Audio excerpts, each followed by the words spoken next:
God, you eat that. Love it. Well, I just watched him. Flip too hard, damn it! I was going to say the otter's pooing. and so I wanted a poo. I hunted, Rob. I hunted for Tobey Maguire's dick. I can't. Where's the intro? Where's the intro? I got so many. What's with all? I got news for you. Let me see if I can find it. You got it? Finding the intro. Yeah, I can't wait. Wait, no, let's do this one. Salon Selectives presents hair so beautiful you feel like you just stepped out of a salon. Salon shine, salon selectives, salon glow, salon selectives. Introducing Salon Selectives, new from Helene Curtis. 4 salon shampoos, 4 salon conditioners. You select the combination that will give you salon beautiful hair. Salon style. Feel salon beautiful every day. Salon selectives.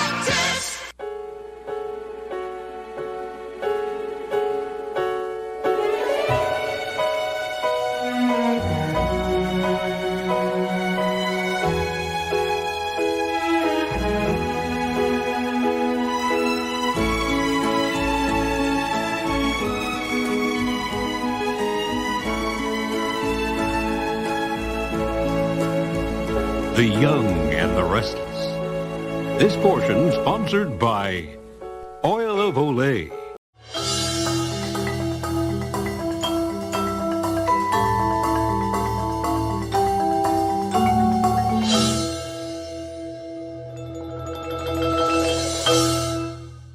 The following program is rated TV MAL. It contains strong language and is intended only for mature audiences.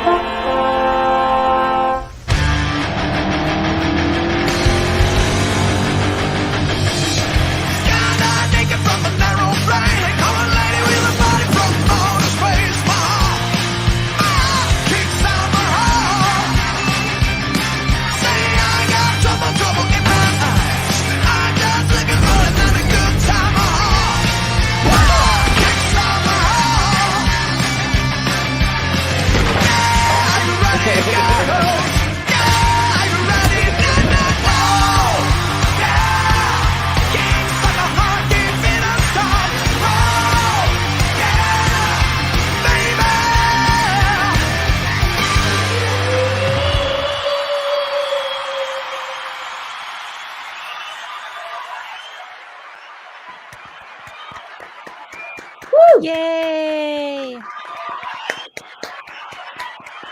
Yeah. Yeah. Babies. I am not gay. Oh, shit. It's echoing. God damn it. No! No! The babes, no! Boober. Yeah. Steven. I'm not a boomer. One. I got news for you. And yet, I am not gay. I have relationships with women and sex with men. And I got news for you.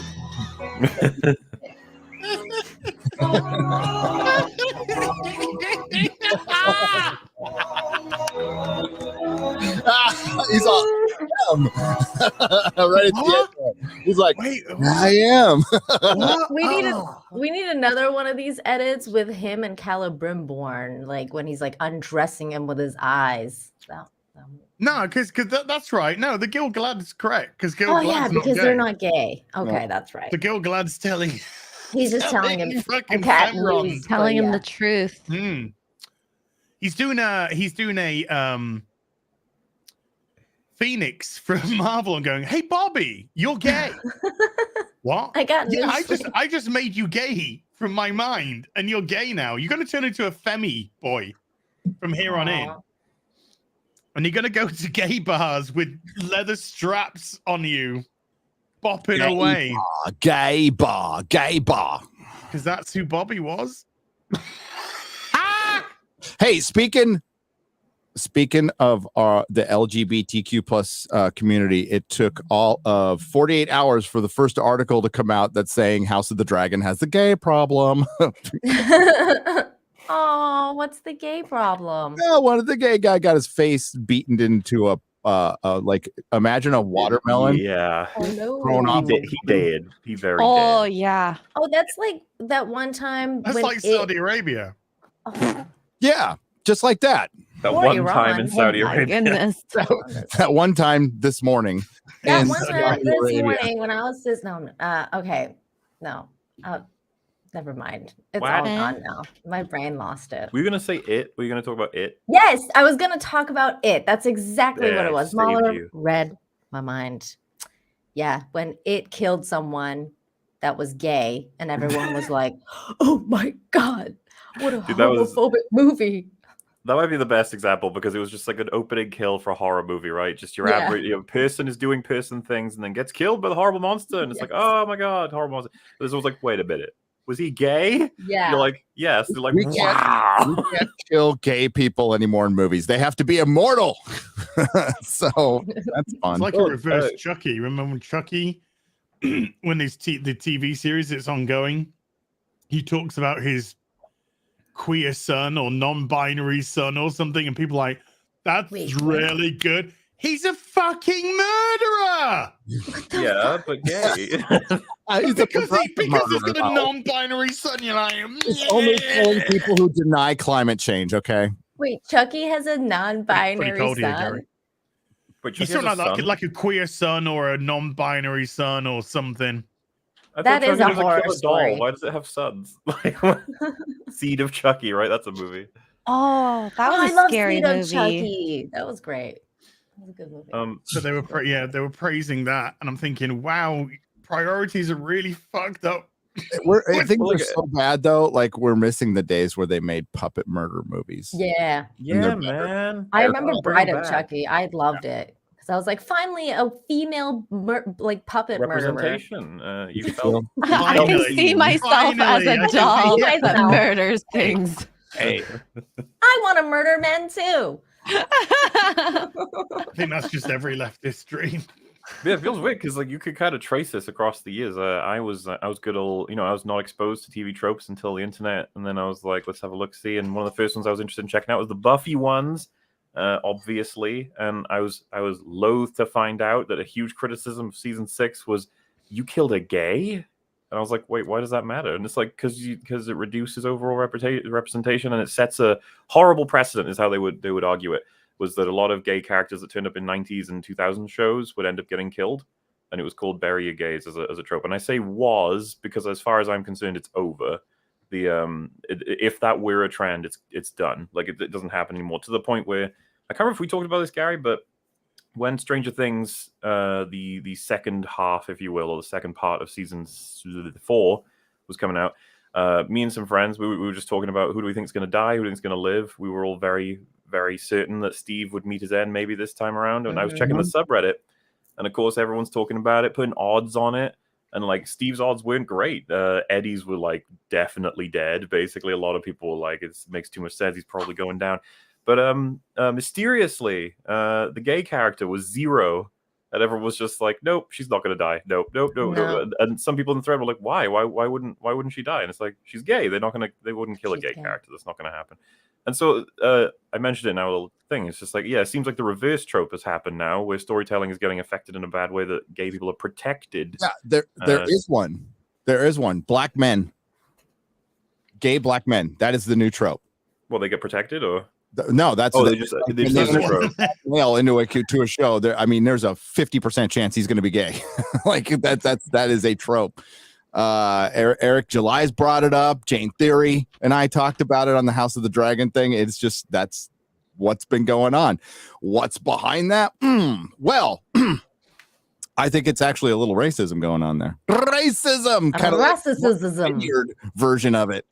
So there you go. Either way, I got to watch a gay guy get his skull smashed in without feeling like any tropes were being used. I was like, you know what? Good for you. Good for you. Get your head crushed in. Go ahead. Good for you. Yeah. Well, I mean, you can get your head crashed in just like any straight person. like can. any other person who does something really stupid. Yeah. I thought that was equality. Like when gay people started getting murdered in movies too, I thought that was the whole point. Like they're included now. They're getting killed.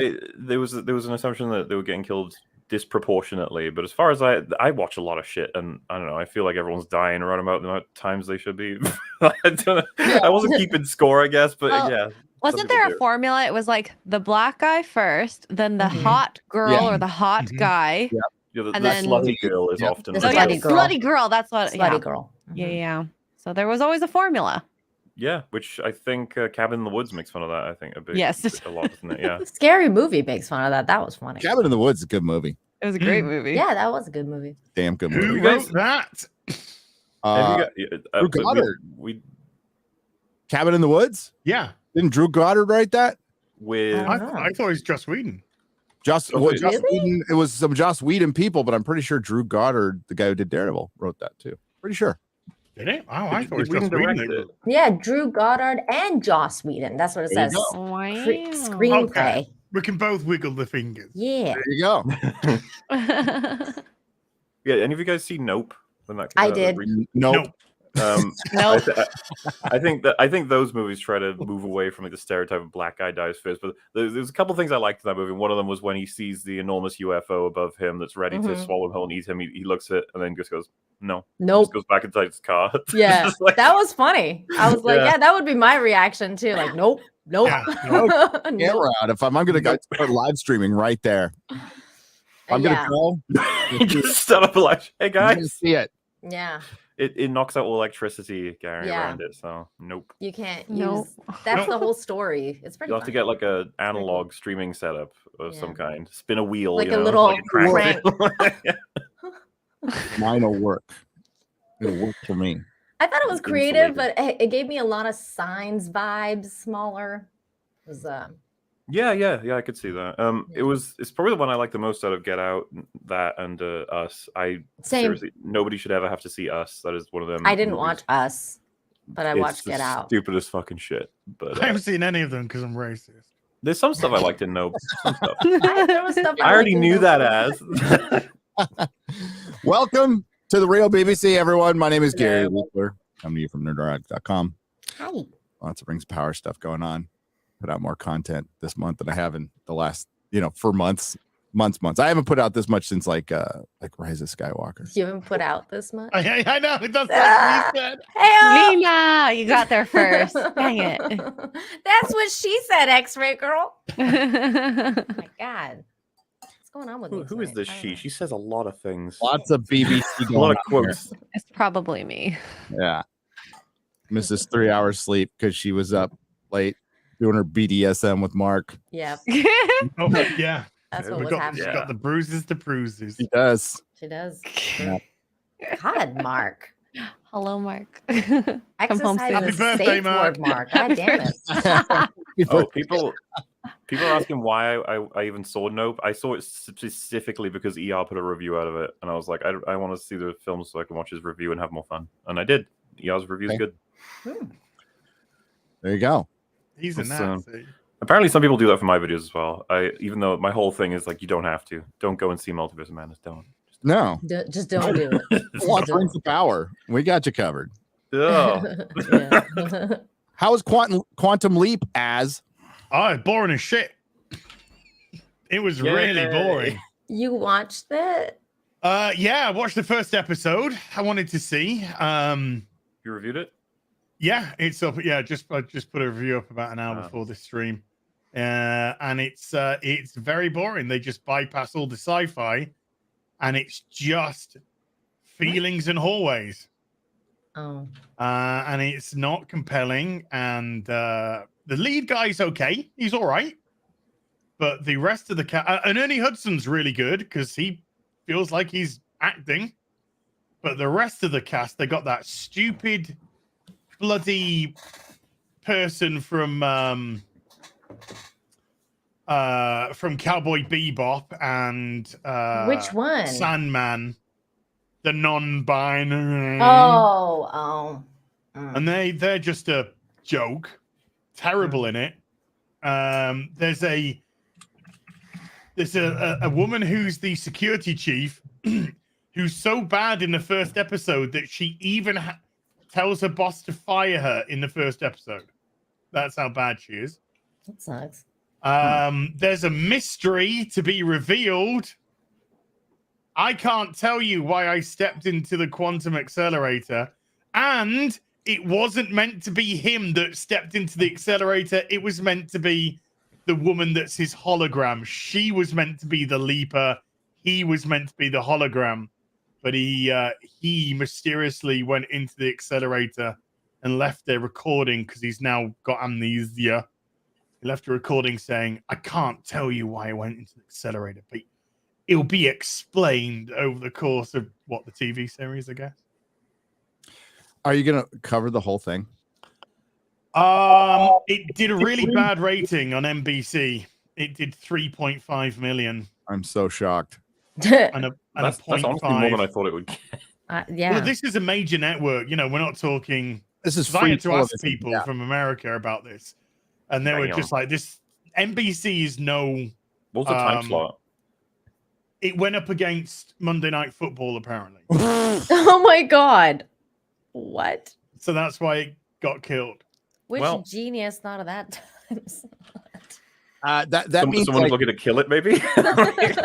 Well, if they were really looking to kill it, they put it like Friday night at 9. That's our death time slot here. But at the slot that X-Files started in, I don't know how it doesn't matter. There's no such thing as a death time slot. If you have a good show, doesn't matter when it airs, people will find it. But wasn't X-Files? Firefly. X-Files was Thursday at 9, wasn't it? Or was it Friday at 9? It was Friday. Yeah, it was Friday. There was a show called Sightings that I used to watch, which was a UFO show, and it took its place, and I was pissed. I was what, and I was locked up, so I didn't have a YouTube channel or a phone I could call that would take a collect call. Yeah, I couldn't call Fox collect and go, fuckers, all my Sightings show back. But I ended up loving X-Files anyway, so it's all good. X-Files was good. Good times. And he ended with him teleporting into or leaping, I should say, into a space shuttle. So I made a Challenger joke to end my video. Oh, that's good. I said the next episode's going to be the shortest episode ever. Was it in the Challenger? I don't think it's in the Challenger. No, probably not. Oh, no. Well, the Challenger started it was in the air for a while. It was in the air for a little bit. Yeah, I watched that live, by the way. I watched that live as a kid. So did I. Man, that must have been a bit of a shock. We were in school. They pulled the TV in. We watched every launch, and that was crazy. I think after that, that's when all those live watches stopped. Yeah, they were like, no, that's not good. Mm-hmm. Well, because there was a teacher. Remember, there was a teacher, so it was a big deal to all the schools. Yes. Yeah. Yes, I remember. Yeah. Oh well. I'm sorry about that. It was very sad. Yeah. Rest in peace. Why haven't we gone to the moon? I'm not going to get all paranormal on you. We haven't gone to the moon. Oh, Gary. Why? Oh, Gary. I've been to the moon. Because gas is too expensive, Gary. Well, it's because they saw things up there. You see, How much do we have to make up for that? Elon Musk with the he fired off the 7 thrusters at once, static, so it wasn't leaving, but it's like these. Oh, that giant rocket. That's freaking huge. It's gonna be awesome when it goes up. Okay. Hey, did you guys see? I wonder if I can share this. Did you guys see? I was going on Rotten Tomatoes just to see if Rings of Power had gone down. It's not. It's gonna stay at 39% forever. Yeah. It's like not gonna move. But I did notice one thing. There it is. I'll pull up the picture here. I'll try to blow it up so you guys can see Quantum flat Earth. Somebody said in the chat. No. Yes. No. I do not believe. I believe in flat Middle Earth. Yeah, flat Middle Earth is a thing. That is a thing. Just wanted to point that out. Stop it. No. What? What? Dude, I watched that episode last night, the last one. I keep hearing about this Edge Runners thing. Am I supposed to see this? Start Is watching everyone supposed to see Oh yeah, dude, MauLer. I've heard it's fucking apparently it's amazing. I heard there's boobies in it. Is there boobies in it? Yes, I've heard there's boobies. I've heard there's murder and explosions. Interesting fact. Okay. Since this came out, sales of Cyberpunk have shot up. That's great. And ironically, since Halo came out, people have plummeted who are playing the game. Dude, the Halo Never show again. and the Halo game can't keep the Halo IP alive now. Like neither of them can. Nope. So, Oh my God. so like all these reviews from the hack shill critics all come early. They get the first 4 episodes, and they never, very few, I can't say all, but very few amend them later. Right. So here we are, 4 episodes in. I've got an article right now where Forbes is like, we're going to read it in just a second. Forbes is saying 4 episodes in, The Rings of Power has not swayed audiences, but House of the Dragon is 5 episodes in. It's increasing its viewership. Our live streams are getting more people like as it goes on. So that means that more people are actually interested in the, and then there's She-Hulk, which is higher than both. We're at like a joke. It's like a boiling point with House of the Dragon right now in terms of the plot line. Yep. We're expecting lots of things to kick off. I rewatched episode 5, Gary. I was watching it with Fringy. It's I think it's easily my favorite out of the 5 at this point. Yeah. Almost every scene is gold. Yeah. You just like somebody posted because I'm not watching it. Somebody posted an image of the king and how he's aged. Oh, his hair is like wispy. So, and it's his face as well. You can see in his face. Oh, yeah, So yeah. They've done a good job of making. Quarter Black tweeted that and said that the Biden presidency. That's probably where I saw it. Yeah. If you go back to his first scene, I guess this is more so for Gary than anyone else. It's just he's so peppy and full of energy and smiling, and he's full of color as well. They've done a really good job of bringing him down over time. Yep. And She-Hulk has done a good job of bringing everyone down, and like, and not in a good way. I stream a lot, so sorry if some people have heard this before. I was like set to do like a mid-season review of She-Hulk. You know, it's a long enough season where I can do 3 videos. I could do a first one, mid, and then final. And I saw that episode. I'm like, I can't do it. I mean, they looked at shoes and bought outfits that they didn't put on. Yes, that was it. I think that was the title of my video. She-Hulk buys the suit that we don't see. The end. I'm assuming that could have been the review. That should have been it. I don't know if you guys see when Jay Longo tweets about something like this, but sometimes it's like, you know what, I was going to review it episode by episode. I'll wait for another one before I review this. Nothing happens. Yeah, I mean, she's doing them in 2s at the minute. I'm into Rings of Power. Obviously, I'm going to finish it, but it ain't gonna be easy. It is fucking dull. Oh my God, is it dull? And I find myself like I don't watch House of the Dragon or The Hobbit or fucking something. You know, it's bad. But like, this is ridiculous. This is fucking. I mean, the critic is dead. The professional, access media critic. There's plenty of good critics here on YouTube. It's you guys. We're gonna turk their gerbs. But gerbs. They took our gerbs. Well, I mean, you want to see something good? I'll show you something very interesting. What was that? Why did you take that? I was going to share that thing you had. I'll put it back up in a second, but I want to show you this first. Excuse me while I whip this out. Okay, I want to show you this first, and this is from X-Ray Girl's wonderful husband. Now he tweeted this out. Ooh, Mark. My bad. Yeah. X-Ray Girl. This is The Last of Us Part 2 review, 10 out of 10. Editor's choice, masterpiece. The Last of Us Part 2 is a masterpiece that evolves the gameplay, cinematic storytelling, and a rich world design of the original in nearly every way. This is IGN. And it's done by Jonathan Dornbush. Jonathan Dornbush. First day on the new job, and I'm actually absolutely thrilled to announce I've joined Naughty Dog. No. Oh, no. Yeah. Transparent. Gamergate! You naughty dog. Dang it. That's some got some incest. Flip too hard, damn it! Since we're talking about video games for a minute, I'm sorry, Gary. I have to bring this up. This was big news. Did you guys hear about the GTA 6 leaks? Yes. That was crazy. Why can't I watched some actual video footage of the leaks, and I did too. I got a lot better perspective on it. I think I think it's been misrepresented in some cases, and it's in development anyway, so it's not meant to be looking good. But I think the way that the characters, they use multiple characters in that, so we don't quite know. Is it true that the body double for She-Hulk's a dude?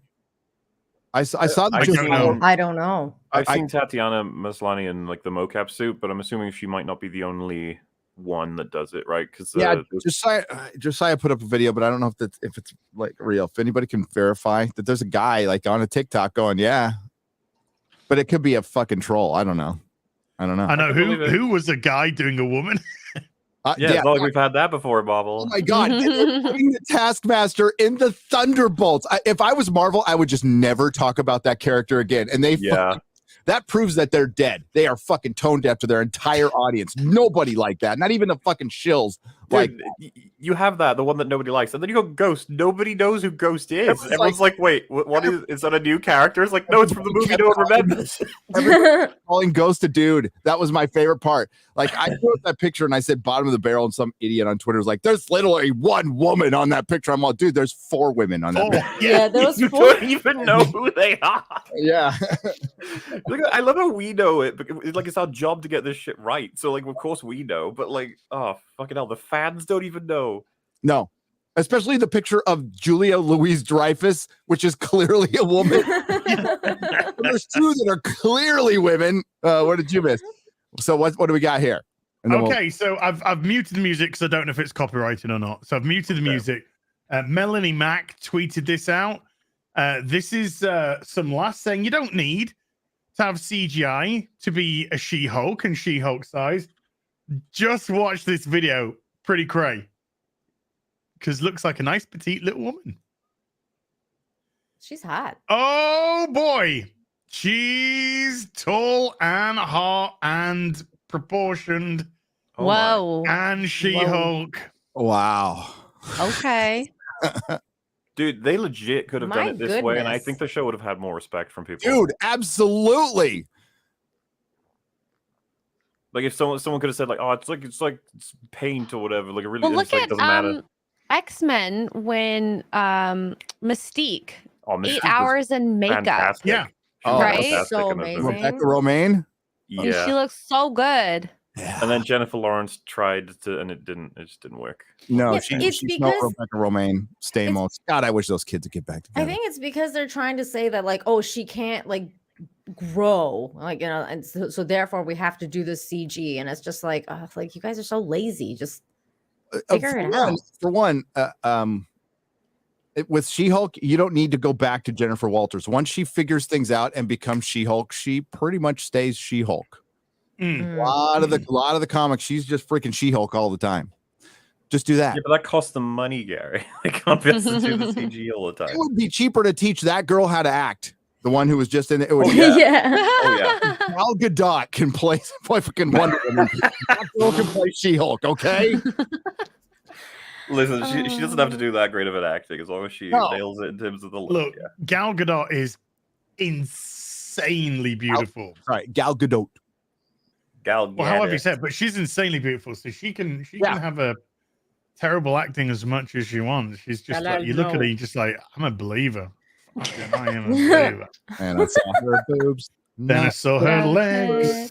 Now I'm a believer. I can't wait for Snow White, where we're going to be rooting for the queen. Who's the fairest of them all? Gal fucking Gadot, bitch! They got Frida Kahlo playing Snow White with her unibrow. It'd be so funny. It's just like, you're just jealous you're not the hottest person. Gal Gadot's like, I mean... I made you snort. Hey, Frida Kahlo, she was a commie, but she was a good artist. Good artist. Total commie, though. Total fucking commie. How come artists are commies? I don't get it. Speaking of commies, hi Nina. I'm just kidding. Hi Nina. What's up? Hey, she's not a commie. Hi. I'm doing good. How are you, Gary? It's good to see you. Yeah. For the joke. There's a revolution brewing in my old country, my homeland. So I'm kind of excited about that. I hope something happens. I mean, it's sad that it had to happen the way it did, but usually those are how the sparks are lit. And I hope it stays alive. But other than that, I'm doing good. Getting ready I've been watching the stupid Rings of Power. Fell asleep several times. Az was kind enough to come and hang out with me and review the last episode. Well, that And was gonna go really I was weird. I was like, we just talked about sleeping and then ads. Like, what? I was sleeping, and Az was very kind enough to come oh, and hang out with me on the channel. my God, crazy. But I yeah, was like, I don't here- remember this. It's Hey, good you know, time. it was private stays private. All right. I'm sorry. Yeah, I need more coffee today. I'm sorry. Dude, we're all tired. We're all tired. There's a lot of stuff going on. Yeah, a lot of stuff going on. Oh, and there was an earthquake in Mexico, but I'm okay. It was on the other side of the country. Everybody, I'm fine. Yep, big one. On the anniversary of the 1985 quake that killed 10,000 people in Mexico City, and then on the same day in 2017, there was a earthquake in Mexico City on the 19th. It was all on the 19th of September that killed like 400 people. Yeah, this time it didn't kill as many. I think there's only a few found dead. So I saw some pretty good videos, and in each one, you see some animal just going later. Yeah, bye. Yeah. I saw like the buildings that were like shaking. I was like, oh, it was so crazy. That's scary. The last earthquake I felt was 2 days before I left California. And it was centered a quarter mile from the house I was living in Escondido. And it was the weirdest thing. I've never been that close to the center of an earthquake. And it sounded like the crust was on like a pillar and the pillar just fell and it went. That's what it felt and sounded like. And you just heard this big and I'm like, what the? That's crazy. We had an earthquake here in the UK in about 2000 and that's weird. 6-ish. 7, maybe 8, maybe 2008. I know it's the only earthquake I've ever been and it was about 1 o'clock in the morning and I was playing World of Warcraft and I was chatting to my friend on TeamSpeak. It would have been probably Ventrilo or TeamSpeak, one of the other.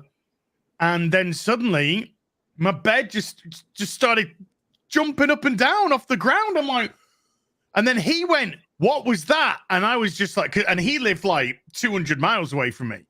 And I was just like, oh my, they dropped the bomb. Oh, wow. I thought so I actually went out. I went out to look outside because I was expecting a big fucking mushroom cloud to be somewhere.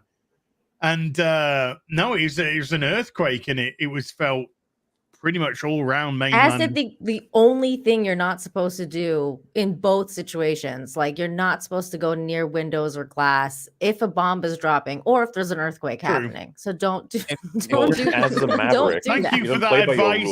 14 years later. Just saying, if it happens again, man, don't do that. If they drop a nuclear bomb on me, I will be sure not to go near windows. Go to the window and live in that nanosecond of life. The funny part is I've actually lived in a place that bombs were dropped and experienced that. So that's something you don't do. You've been to LA too. The thing is, if we're streaming while there's an earthquake, we're guaranteed to be near windows. Mm-hmm. Get it? We're on Windows. Oh, Hey, Oh my God, MauLer. Hey, some people don't run on I use Windows. an iMac. Yeah, some people are. gross. gross. I don't. Good. Hello, excellent. Good. Hello. I'm part of the tired crew. Hi. I had a long night Fucking last hell. night. I didn't Oh, get wait, bruised whose last dick is night, that though. now? Women, wake up! Ah! We got God, a show maybe? today. Well, I'm I mean, here. that's why I'm here. Not queer, but you know. Boo. I won't die first. I know The that. real Or BBC's second got or a queer third. problem. You're Asian. You're not gonna die at all. Well, that's true. I'm very well protected. No, I think Asians are No, she knows martial arts. they're meat. Ooh. Yeah. Oh, that's so Yeah. racist. Don't you have to like? She knows how to build she knows how to build a shell. Yeah, watch out. She knows how to use that wrench. That's what she's gonna do. No, I'm awake mostly. I'll take a nap after this, but yeah. I'm excited to talk about a good show. House of the Dragon, hopefully for longer than Rings of Power or She-Hulk. We can't though. Az hasn't. As haven't hasn't seen seen it. it, and We can be vague. Gary has I'm a show actually so X-Ray sad Girl right now. where he talks about it with MauLer and Shad, and this week it had Jane Theory on. It did. We did. It did. We did. It was good times. I I'm looking was forward to the next one already. I was lurking for about an hour. We get like this little reprieve at the end of the week. That's how it works. It's like She-Hulk, Rings of Power, and then it's like, okay, you can have a little bit of cake. And you're like, and it's like, all right, enough. Back to the That show's Back so to shit. good. back to shit. It is. It is. And is this Melanie Mack as She-Hulk? Yeah. She's a Oh little- my goodness. She's a better yeah. She-Hulk already. Oh God, she's so beautiful. I mean, like short for She-Hulk, Melanie. Sorry, short for She-Hulk. But I mean, they could fix that. It's all about the angles. We can fix all the it. facts. It's all about the angles. We We can can put fix high Melanie. heels on Put her her. on stilts. Yup. Like you know what? Gandalf. Tatiana Maslany's like 2'1". she is. Maybe she might be taller than Tatiana Maslany, and she has better hair. Oh yeah. Way Oh, better. yeah. Oh. Way better. Must be that butter. Is this like a Butter Photoshop, or diet, she actually tried to like? I'm assuming it's a Photoshop, right? I don't know. Or I is it don't know like if a we're filter? verging on She's fetishism right green. now. I don't know what's going on. Yeah, that's something we Let's weren't make supposed all the to women say. green. Come on. Actually, like the makeup is the flesh part. She had an accident at birth. Oh yeah. Some green hair dye or something. Where We're all was pink on the inside, remember? No, we're all kind of This is making me feel sick looking at this. yeah. So wait, What rings to power? has not swayed audiences, meaning it's not impressing people. Is this to be trusted? This article? Well, there's one guy at Forbes who initially liked it, but then found then started not liking it. So I admire that. I will admire that. We'll give him Do you credit. have the Forbes article where they say that the writing in the Rings of Power is atrocious? Yeah. I Is this do. the same one? Like, Well, did they we're, change This is a the? different- that's why I wanted to go to somebody else at Forbes and see Oh, what they have okay. to say, and then we'll go to because that guy's been ripping it pretty much. Well, Okay. Gary, is it really fair? We're 4 hours down with 46 left to go of season 1. Season, so, I know. Well, I feel like it's a bit early to judge. I actually, MauLer, that's funny because I thought it was like this dude is kind of like lofty, like, oh, look, I'm just gonna give it a chance, and it's just like at this point you're like, oh my god, like it's not getting I don't better. know why I'm about to ask this, but where is Lofty? Yeah, where's he at? He's been awfully quiet. He's Did been he get really suspended MIA or something? recently. Did he get suspended off I don't Twitter? Did he No come to the realization Rings of Power sucks? idea. He's like, I'm just gonna You take know what? off. I shouldn't even be asking. I should Rebranding. There's certain things you just let happen. And Just let it happen. Amazon has the long road ahead plan for The Lord of the Rings of Power. It's $1 billion series with plans to allegedly run as long as 5 seasons. No way. I don't think it can happen. But even though the show has set records for Amazon original viewership, it almost had to. There's no link to that, by the way. As we hit the halfway point of season 1, it seems that audiences on a whole have not swayed by the series. Yeah, we're getting awfully close to those first Nielsen ratings. They come like once a month, right? So we're not really going to know until like closer to December, like how big of a fucking bomb this is. But when we get that Samba TV and Nielsen TV, what you're going to get is a percentage. It's not going to be the whole thing, right? It's just going to be through streaming televisions, not desktops. So it'll tell you if it's behind House of the Dragon and She-Hulk, which She-Hulk is not even close to being the highest performing D+ show. It's the lowest. It's the second lowest, and it might be the lowest. It could very well be the lowest. It'd be between that and Ms. Marvel, right? Yeah. Because Loki's ran away with the lead on the shows. That's why we're getting a season 2 already. And there's no season 2 of Wonder, remember? How many season 2s are we getting of any Disney Plus show? One. Yeah. And this Really? just so happens to be the one they were very happy to announce their stats on, weren't they? They were like, look, we're doing really great, everybody. Like, oh, how's the rest doing? They were like, We've told her. It's like Well, when Marvel release a comic, an Yep. ongoing, and then it turns into a mini series because no one's buying it. And they're like, it was always intended to be a miniseries. It was always intended to end after 7 issues. Well, I mean, Loki's getting a season 2, but like, does Hi, your Oh my Skype's gosh. going off. Maybe somebody's Skype. Why is my Skype going off? Somebody's calling you? Good God, that's a sound that's like, oh, that takes me back. I know, what a boomer. No, I was saying Loki's getting a season 2, but like, does it count if they're making like, Agatha Harkness the spinoff? Because is that like, is that Wait, like what do you mean? that's Does it count? WandaVision? Oh, well, it'll depend on what the show is like, but I doubt Wanda or even Vision are in it. So maybe Wanda will cameo at some point, but yeah, that's its own show, I would say. Okay, so As that opposed- doesn't count as a.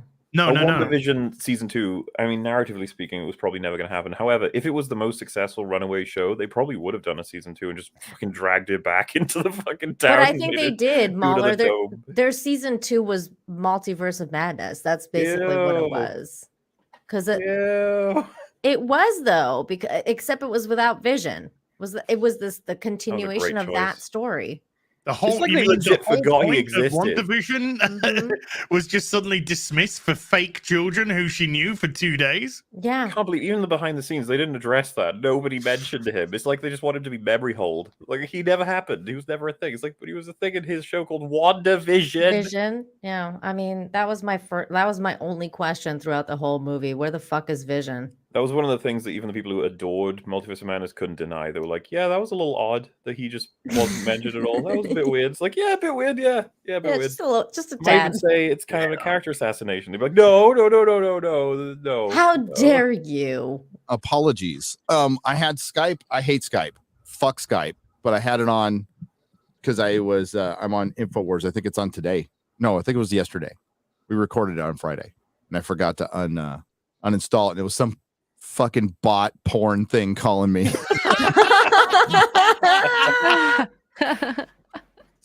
Hot single ladies in your area. Yeah. Chicks calling me on Skype. I'm like, yeah, fuck. Hi, how are you doing How today? are you doing? I am a hot woman. Credit card details. Need Please. credit card. Social Security. Socials insurance. Oh, where were we? Okay. Yeah, the Disney Plus series are a joke. That's going to be my whole next video that I'm working on is just talking about like this pattern that you want to credit fans. I love fans. They're a hopeful lot. They're optimistic. They want things to be good. I get it. We're about 8 series in. Is it 8? I think it's 8. 7 or 8 Disney Plus series. They all suck. Yep. They all suck to varying degrees. I haven't seen 2 of them, but yeah.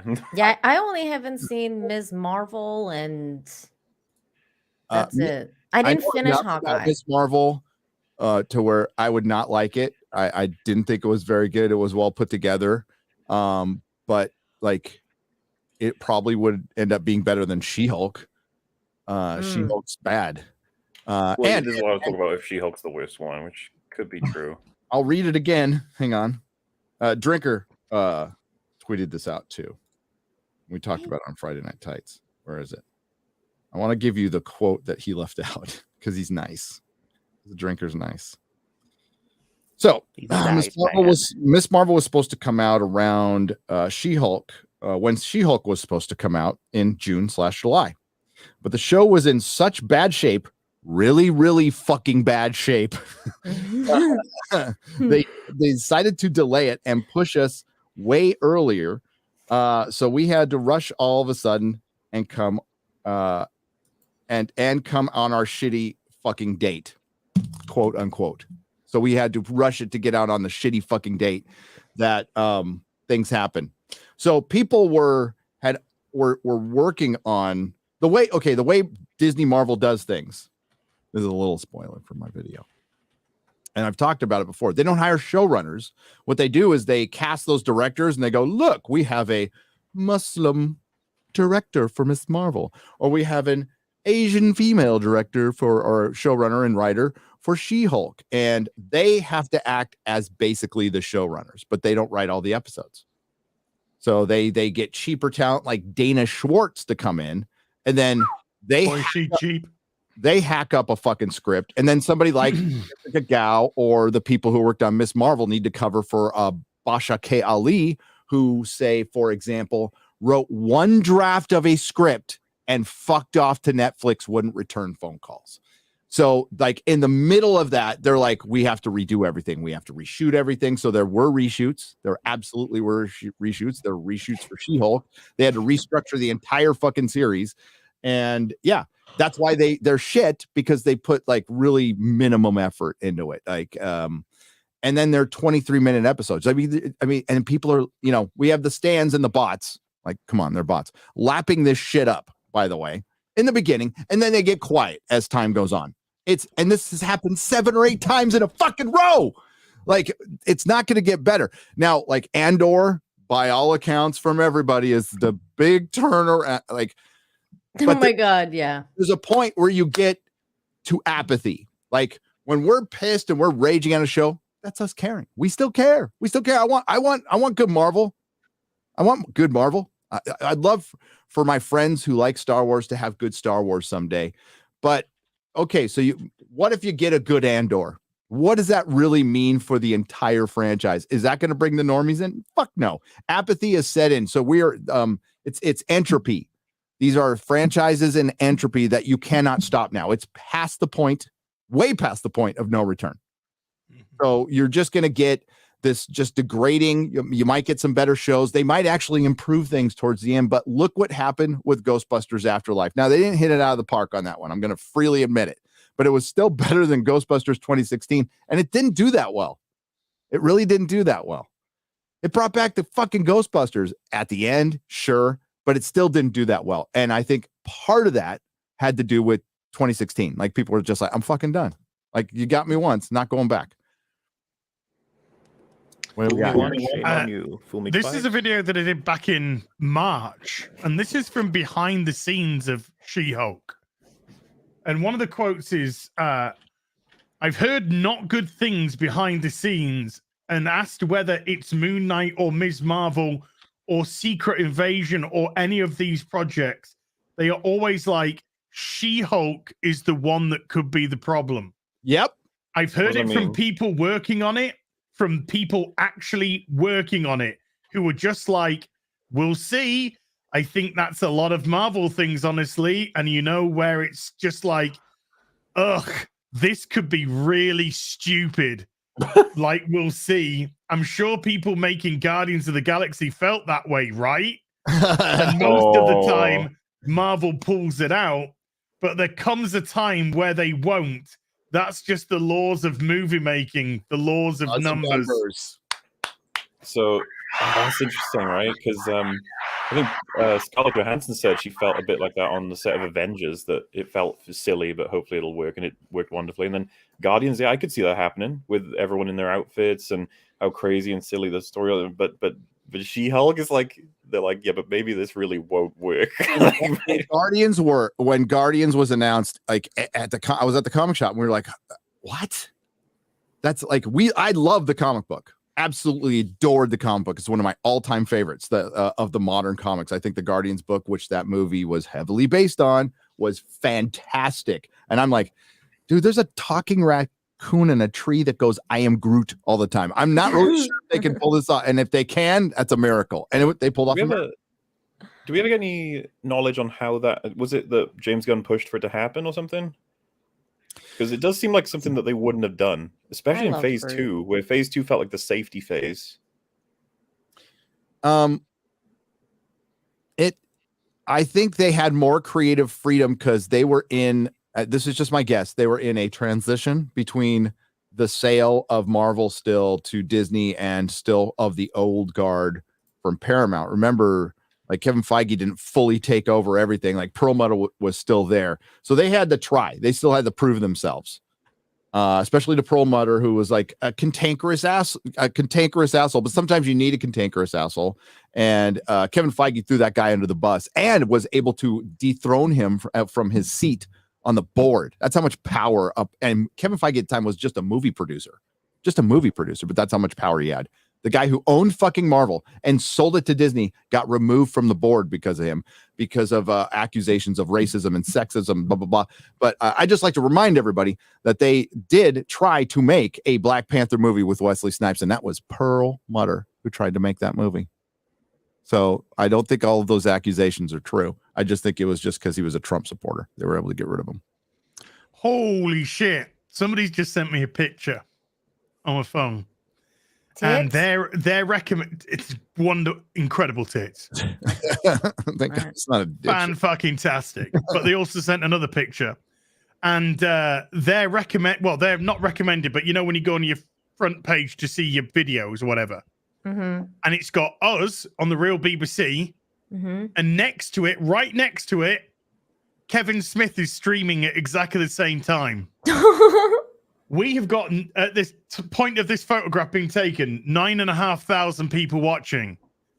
Kevin Smith is 620. My eyesight's really bad. Let's just make it bigger. 620. Oh my God, really? Woo! Yeah, Real BBC. Thank you. And they put this tells you exactly who the mainstream actually is. Oh my Why God, they hate you're us. right. Doesn't the guy on the left look like he just got back from Naked and Afraid or something like that? Like he was out on a Yeah. He just looks like he got back from a pegging. That's what happened. Yeah. He looks like he's just been fucked up the ass. That's what he looks like. And he's having trouble Look how sitting straight down he's afterwards. sitting. He's like... But right, you talked about apathy and you talked about entropy. Yes. And you talked about, Andor not being, Andor's not going to bring any new people in. Well, if you were even thinking about walking to the fence to sit on it, this nonsense comes out. So Dedra, when we meet her, she's working for the ISB, and she's so proud to be doing that, but she's surrounded by what she considers to be quite inept men, mostly. Men. Well, no, all men, really. So, yeah, but she's surrounded by lazy, slouching, kind of corner cutting boys, and she doesn't like it. So she's gonna climb the ranks Look at that guy's at face. whatever cost to everyone else.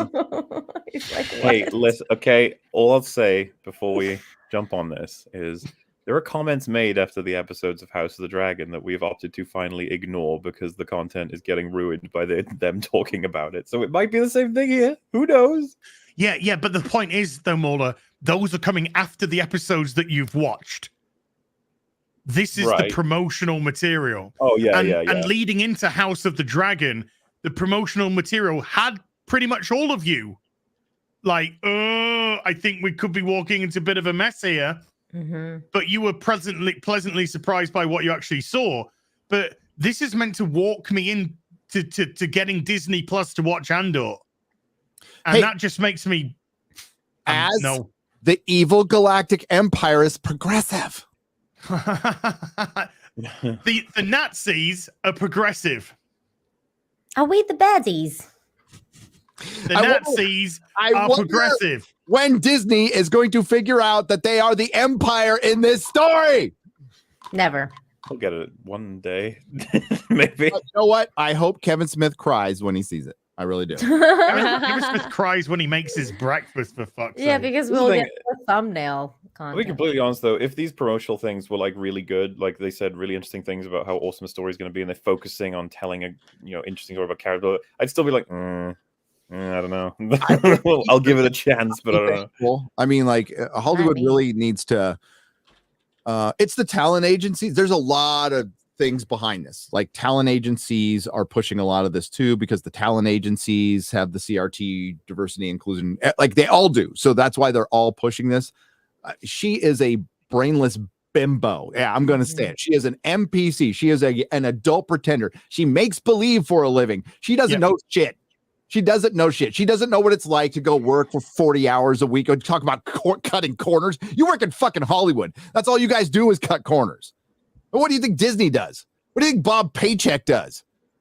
Shit. Wait, are you suggesting that She-Hulk is a show you could infer that corners were cut? Is that what you're saying? I'm inferring. But the irony, slander. The irony is, in the show itself, she talks about men cutting corners. She talks about being a diversity hire, but she was quite happy to accept being a diversity hire and has done nothing but sit at her desk and do nothing. Dude, she's apart an from awful lawyer. stick around with her dating profile. She's an absolutely awful lawyer, like objectively speaking. If you look at everything she does and says in that show, she's an awful lawyer. Dude, I would think a trained lawyer would have at least a cursory knowledge of intellectual property, of knowing like maybe I should trademark my name or not be surprised about it, right? Well, she didn't know Doctor Strange's name is Stephen Strange. She didn't know that. So you would have some knowledge of it. Yeah, that was dumb. They gotcha themselves though. They gotcha themselves because they said Thor. Yeah. Thor's his that was name. funny. That was hilarious. Thor is his good name. shit. And then I was thinking, why didn't they say the Hulk? Because that's I was gonna ask his cousin. Wait, Like Bruce I Banner. was gonna ask one of our lawyer friends like Nick or someone to watch the show for the lawyer, but there's no like the lawyer stuff is like I even know it's I've been in more courtrooms. Nick would shout at you. Well, then Nick, I've been in more courtrooms than Nick too, but on the other side, I mean, Nick will tell you that the drinking part is accurate. Yes. Yeah. Hey, not saying anything, but EFAP might just be forcing Nick to watch it. Oh, are you? Oh, good. I'm glad you are. Like, and he'll drink a lot, but yes. I've been in more courtrooms. So must we all, Gary. He's a defendant and he's a lawyer. So there you go. I'm just. This is a very real picture. I can believe it. Yeah. This is live on Kevin Smith's stream right now. It is. Hey, look, it's up to 9.7. Hey, Kevin, don't betray your audience. Don't lie to your audience. Don't tell them like She-Hulk isn't a bait and switch. What? Sorry, say She-Hulk. Sorry, He-Man. Yeah, It's He-Man. all right. He-Man, We're all She-Hulk. affected, Gary. We're all affected. She-Man. She-Man. She-Man. He made She-Man like Tila. Super progressive girl. Shemin. I'm gonna go downstairs and get myself a drink, and when I come back, I'll bring something up to show you. Oh, good. Okay. I got some things to show off too. Show and tell. First. But yeah, it's incredible to me that she's had a cousin who's been involved in all of this in countless controversies as well. If you think about it, she's a lawyer. She's doing her best to get to the position. She's hired as the head of the superhero department, and she doesn't know fuck all about the superheroes of this world, like at all. She doesn't know anything about Wong either. Nothing about Strange. She knew nothing about the intellectual property, as you were saying. She seems to have no familiarity with how to defend any of these cases. She just sort of wings it. And then I think the biggest thing for me, because like obviously I watch it with Fringy and Rags, and Fringy's got a decent knowledge of the law as well, because I think he's got a degree in something. I don't even know. I'm not going to claim anything, but he, the part where Wong He's an intelligent says, guy. He's got a brain on him. He's got a good brain on him. He when she gets Wong to say that yes, I kidnapped him against his will and fought him in a fight that could have like killed him, sort of thing. Just admitted to that. She doesn't tell him that that's a crime, and Wong not knowing that is dumb enough as it is. But she doesn't inform her client or her witness of what they're doing when they do. Just like a basic thing. And we were talking about this. It's like characterization is like happening by accident with modern Marvel. They don't even know what they're doing, right? But like, is that incompetence on the writers because they forgot to show that scene? Or is it her character that she wanted to win the case so much she's willing to get Wong in prison to save Blonsky? It's like, I don't know. It's kind of hard to tell because you guys are so poor at writing this sort of thing. But yeah, awful lawyer and awful person as well. Imagine if I was like the lone guy writer on the She-Hulk staff and I went, I am just around a bunch of girls. Just cut corners. Lazy girls. Lazy girls. So I'm just going to climb that ladder no matter what. What was that whole storyline in She-Hulk with the dude that collects shoes and that chick that went down to hunt? Like, they're like, oh, let's go figure out like who makes superhero outfits, and then they do like this whole thing where they get racist with it too. They legit put it in Edna mode. They're taking them from Incredibles, and it's like, how is it She-Hulk has introduced this character that apparently makes superhero outfits for the superheroes that have all kinds of... Like, they take away the story from Daredevil. The Gladiator makes Daredevil's costume. Mm-hmm. Oh, yeah, I remember that guy, yeah. Gladiator.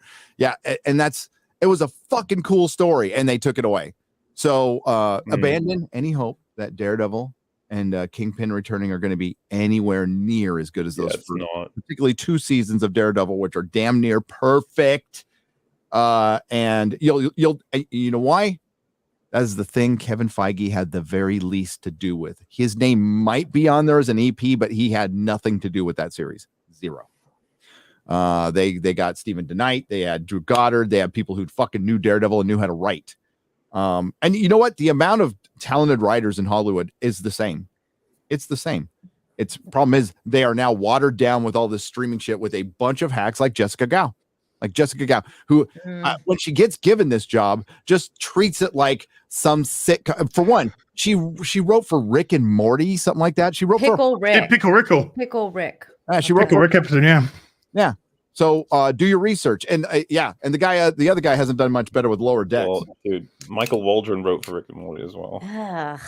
But she said herself, we don't know how to write compelling courtroom stuff. Who's the showrunner for Rick and Morty? Also, is it just me or did Az get really loud? He got really loud. I think it peaks when they first start. I should be okay now. You're better. So who's the showrunner for Rick and Morty? Dan Dan Harmon, yeah. Without him, they're not very good. Well, the community crashed and burned when they took him off the show. Rick and Morty fan. Like, it's fine. It's fine. I'm not like crazy for it, but there's it makes me chuckle sometimes. It certainly does, but yeah.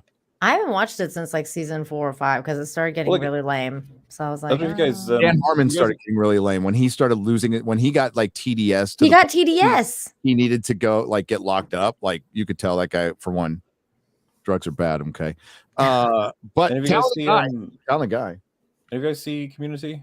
Yes, I have. So yeah, obviously the story with that is he ran and sorted out seasons 1, 2, and 3, which are fan favorites, and then they booted him off. And I think they try to hire someone I assume to make the process cheaper. It's like whatever. Season 4 is like hated by the fans to the point where when they brought him back, Dan Harmon, for season 5, the characters referred to the year of season 4 as the year there was a gas leak in the community college and everyone went insane. Oh my god, I didn't know that. That's hilarious. Yeah, the guy is like completely neurotic. Community, the one with Chevy Chase. Yes. Yes. Didn't He's fucking he great. leave during that time as well? Yeah, they had a huge fight. Yeah, you can find there's a video on YouTube where you can find a phone call from Chevy Chase to Dan Harmon where he says a lot of shit that there's a reason why he's not on that show anymore. I didn't know about the phone call, MauLer. What? Go check it out. It's funny as hell. But him and Dan Harmon hate each other.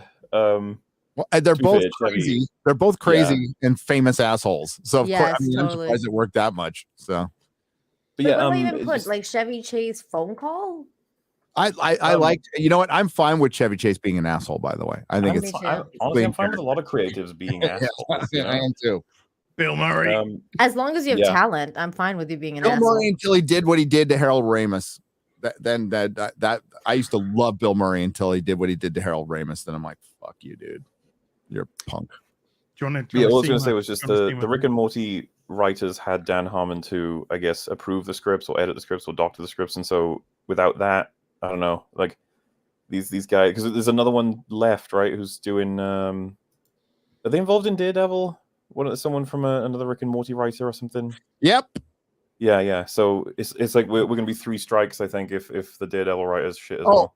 You know who's directing the Fantastic Four? Guy who directed WandaVision. Oh fuck! You excited?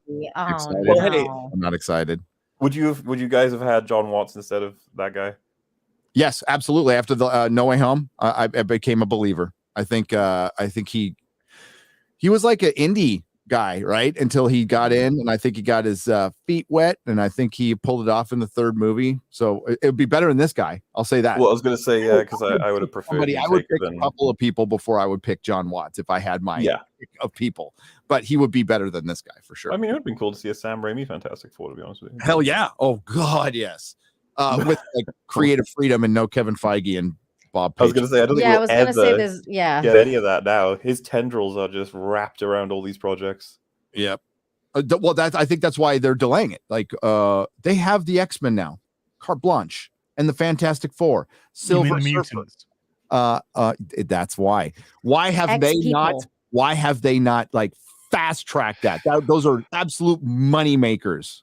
Yeah, because by the time they're done, you're going to appreciate the Fox X-Men movies so much more. You're going to even go. I'm still fond of those movies. I like them. They were great. I like First the two were first great. two. Yeah, that was There's a good. space in my heart for Dude, first all two of the are Fox great. X-Men Days movies. of Future Past is fucking great. I don't I care like what that listeners movie. hate Bryan Singer. I even like the Wolverine. I liked the Wolverine, the one in Japan, right? That was a fun movie. It was fun. Listen, okay, X-Men Deadpool, Origins Wolverine I don't is even like the funny. character. I don't even like the comic book character, but Deadpool, the movie, was damn good. The first one was damn good. So yeah, I like Deadpool. And they were getting that's coming. Deadpool 3 is coming. Oh, it's gonna be great. Why don't you announce you're at D23 and you don't announce Deadpool 3? You don't announce your Fantastic Forecast. You don't even announce X-Men after you introduce the mutants in Miss Marvel. Which, so oh what my do you god? What are you waiting for? New York Comic Con? So you had your own con and you're going to make all the big announcements at New York Comic Con because you weren't ready? It's because they're not fast tracking this stuff. They're waiting. And I think they're waiting because they know they can't just treat this one like Falcon and Winter Soldier and all their D+ shows. They have to actually try because they see the numbers and they see them going down, like way down, and they're going down fast. They didn't try for Thor or Doctor Strange. They threw those out too. They sacrificed Mr. Fantastic. Namor was the biggest whiff of them all. Like, I've been waiting for Namor forever, and it's just like, oh my god. And it's not Namor. He's not from Atlantis and doesn't look anything like the character. Oh, he's got his little green britches on. Great.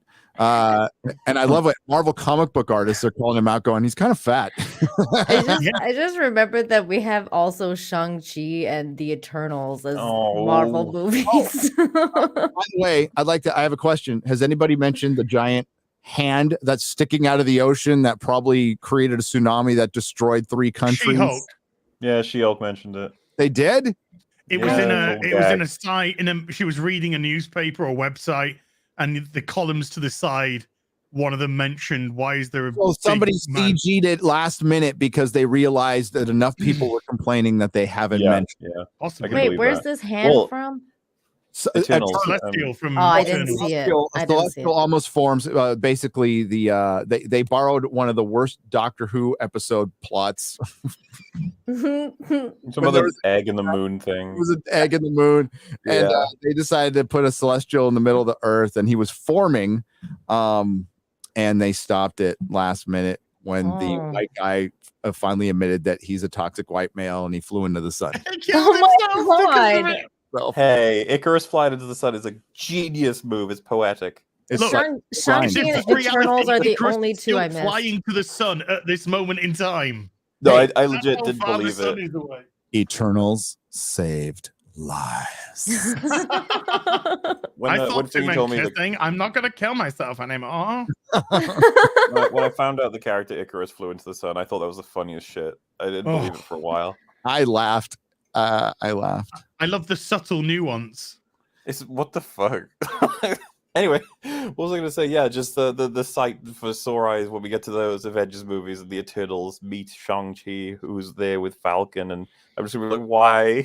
I honestly, dude, that's going to be a time where we get to sort of celebrate and look back on the disaster that was Phase 4. It'll be like, that's what got us here. Look at all these characters, because you know for a fact that it's probably not going to be any good, but like it'll be funny to see them try to make it endearing to have all these people that nobody likes fight against whatever. That's my sight for sore eyes. Oh, dude, Iron Man. I'm watching DS9. And I watched Iron Man 3 recently, and I fucking loved it. Yeah, it's okay. Now. I don't judge you. It's fine now. I got the you ever see? You got to get those Mondo ones, dude. The art, the Steelbook Mondo one. I know they're doing some really good ones. I've got the Batman and the Batman Returns of those. That's good. Those are good. Ooh. Hey, before you go on. Yep. Oh, you got him. All right. Got him. He looks scary. Your mama's ass. You got your finger on his dick. That's not Soy Hulk. That's not Soy Hulk. Hey, get this screen cap with his finger right on his dick. You saw that over Geek. Hold on. I could, you know. And look at the Hulk. I am not gay. I have relationships with women. Sex with men. And I got news for you. That means you're gay.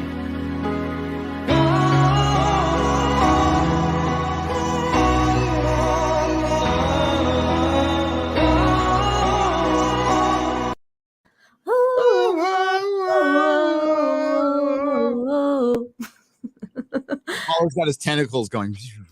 I was just admiring Hulk's expression when Az was doing to him what he chose to do. Az wants to Hulk smash. Hulk tight sphincter. Smash Hulk. Yeah. Smash Hulk. Smash Hulk. And that's the 1 in 6. And you That's got the Mark Ruffalo one with Yeah, it. Right? I wasn't bringing that up. No. I mine's still in the box waiting for an Edward Norton head that I can put on it. Any other head, I'll take a. And then I will sacrifice the Mark Ruffalo head live on a live stream. Okay, I'll put it on a barbecue or something like that. Oh, ooh. I will do it. I'll That's roast transphobia. head like a marshmallow. Yeah, they're gonna accuse you of hate crime. Oh, it's a white guy. Nobody cares. I know. It's true. He's not even gay. Yeah. He wishes. He wishes he was. If only I was, I would be. Why can't I be trans? I know, right? That's what he feels. Facebook thinks I'm a trans lesbian. Hey, we got $100 super chat. It says Inakmaman, abuser of Streamlabs for $100. Why do people hate Rings of Power? Watching it makes me feel like when I read Lord of the Ring or Lotar by John Byrne.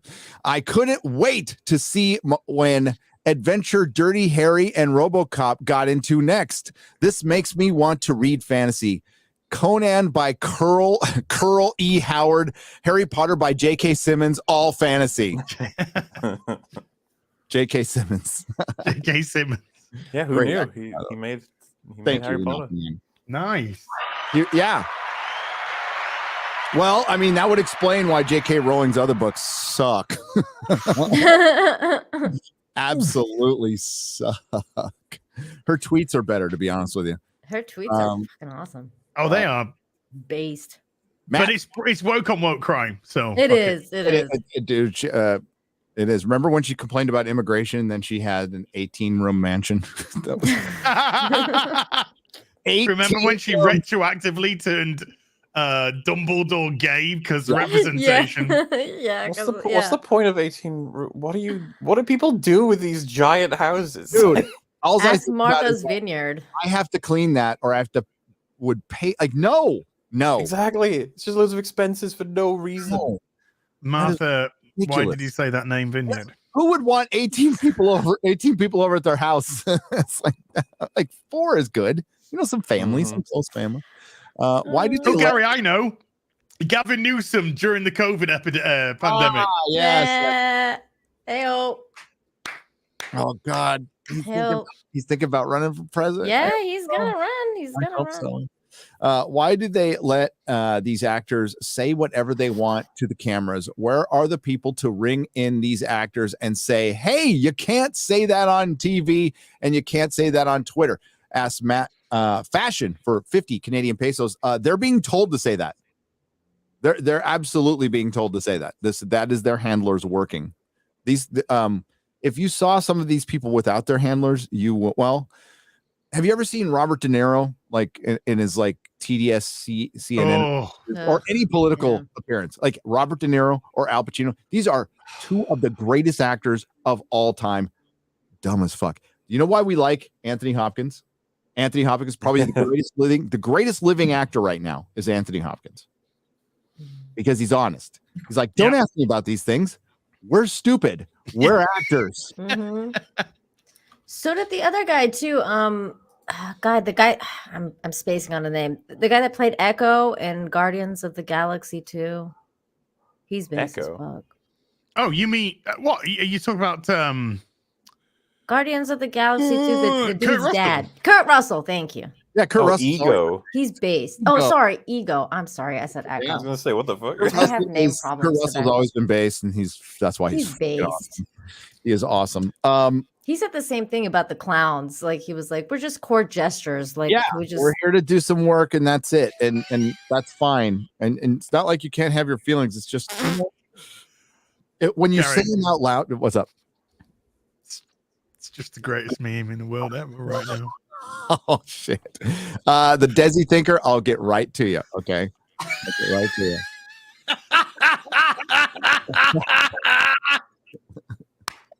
Oh no! I'm so glad I'm old and I get it. Oh my god! Explain This to is the audience good. what the Tempest is. For the kids out there, the guy on the right hand side is called Troy Tempest from Stingray. This is amazing. I like Quarterback's video where he put the game Tempest in her stomach.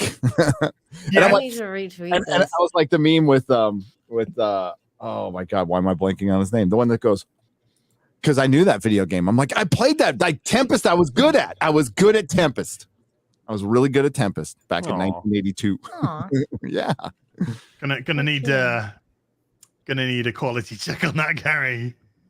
Oh, dude, if does One Up make one, I'll or is it part of another one? I wish it would have it by itself, but because I want the Tempest. On that I have on that some topic, by the way, that super chat is thing. I would wonder about, like Frosk, for example. That surely wasn't. I'm assuming she wasn't told to say that.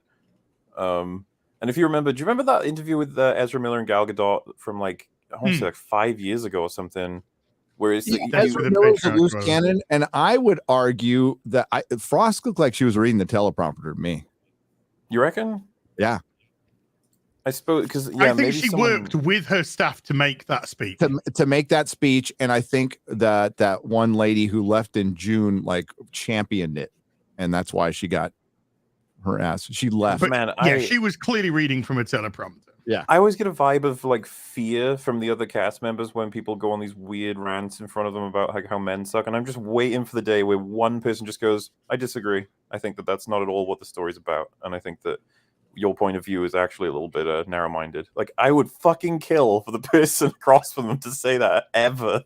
Kind of like what happened with Don Lemon and that chick that was like, "Yeah, let's go back to in history to the Reformation." Oh, that was you got to play that later, Gary, because that was fucking amazing. Well, that was beautiful. Jeremy Renner almost did that. With, I was going to say Renner and Chris Evans. He did. Yeah. Where he just went, "She's a slut," and then Chris Evans just. I have that clip. Yeah. Do you? It's great. Yeah. The Desi Thinker for $50. Thank you very much. Says, I decided not to watch House of the Dragon at first, but gave it a shot and truly enjoyed it so far. I started reading Game of Thrones books again and wondering when George will finish the Winds of Winter. That's where you're going to get hit.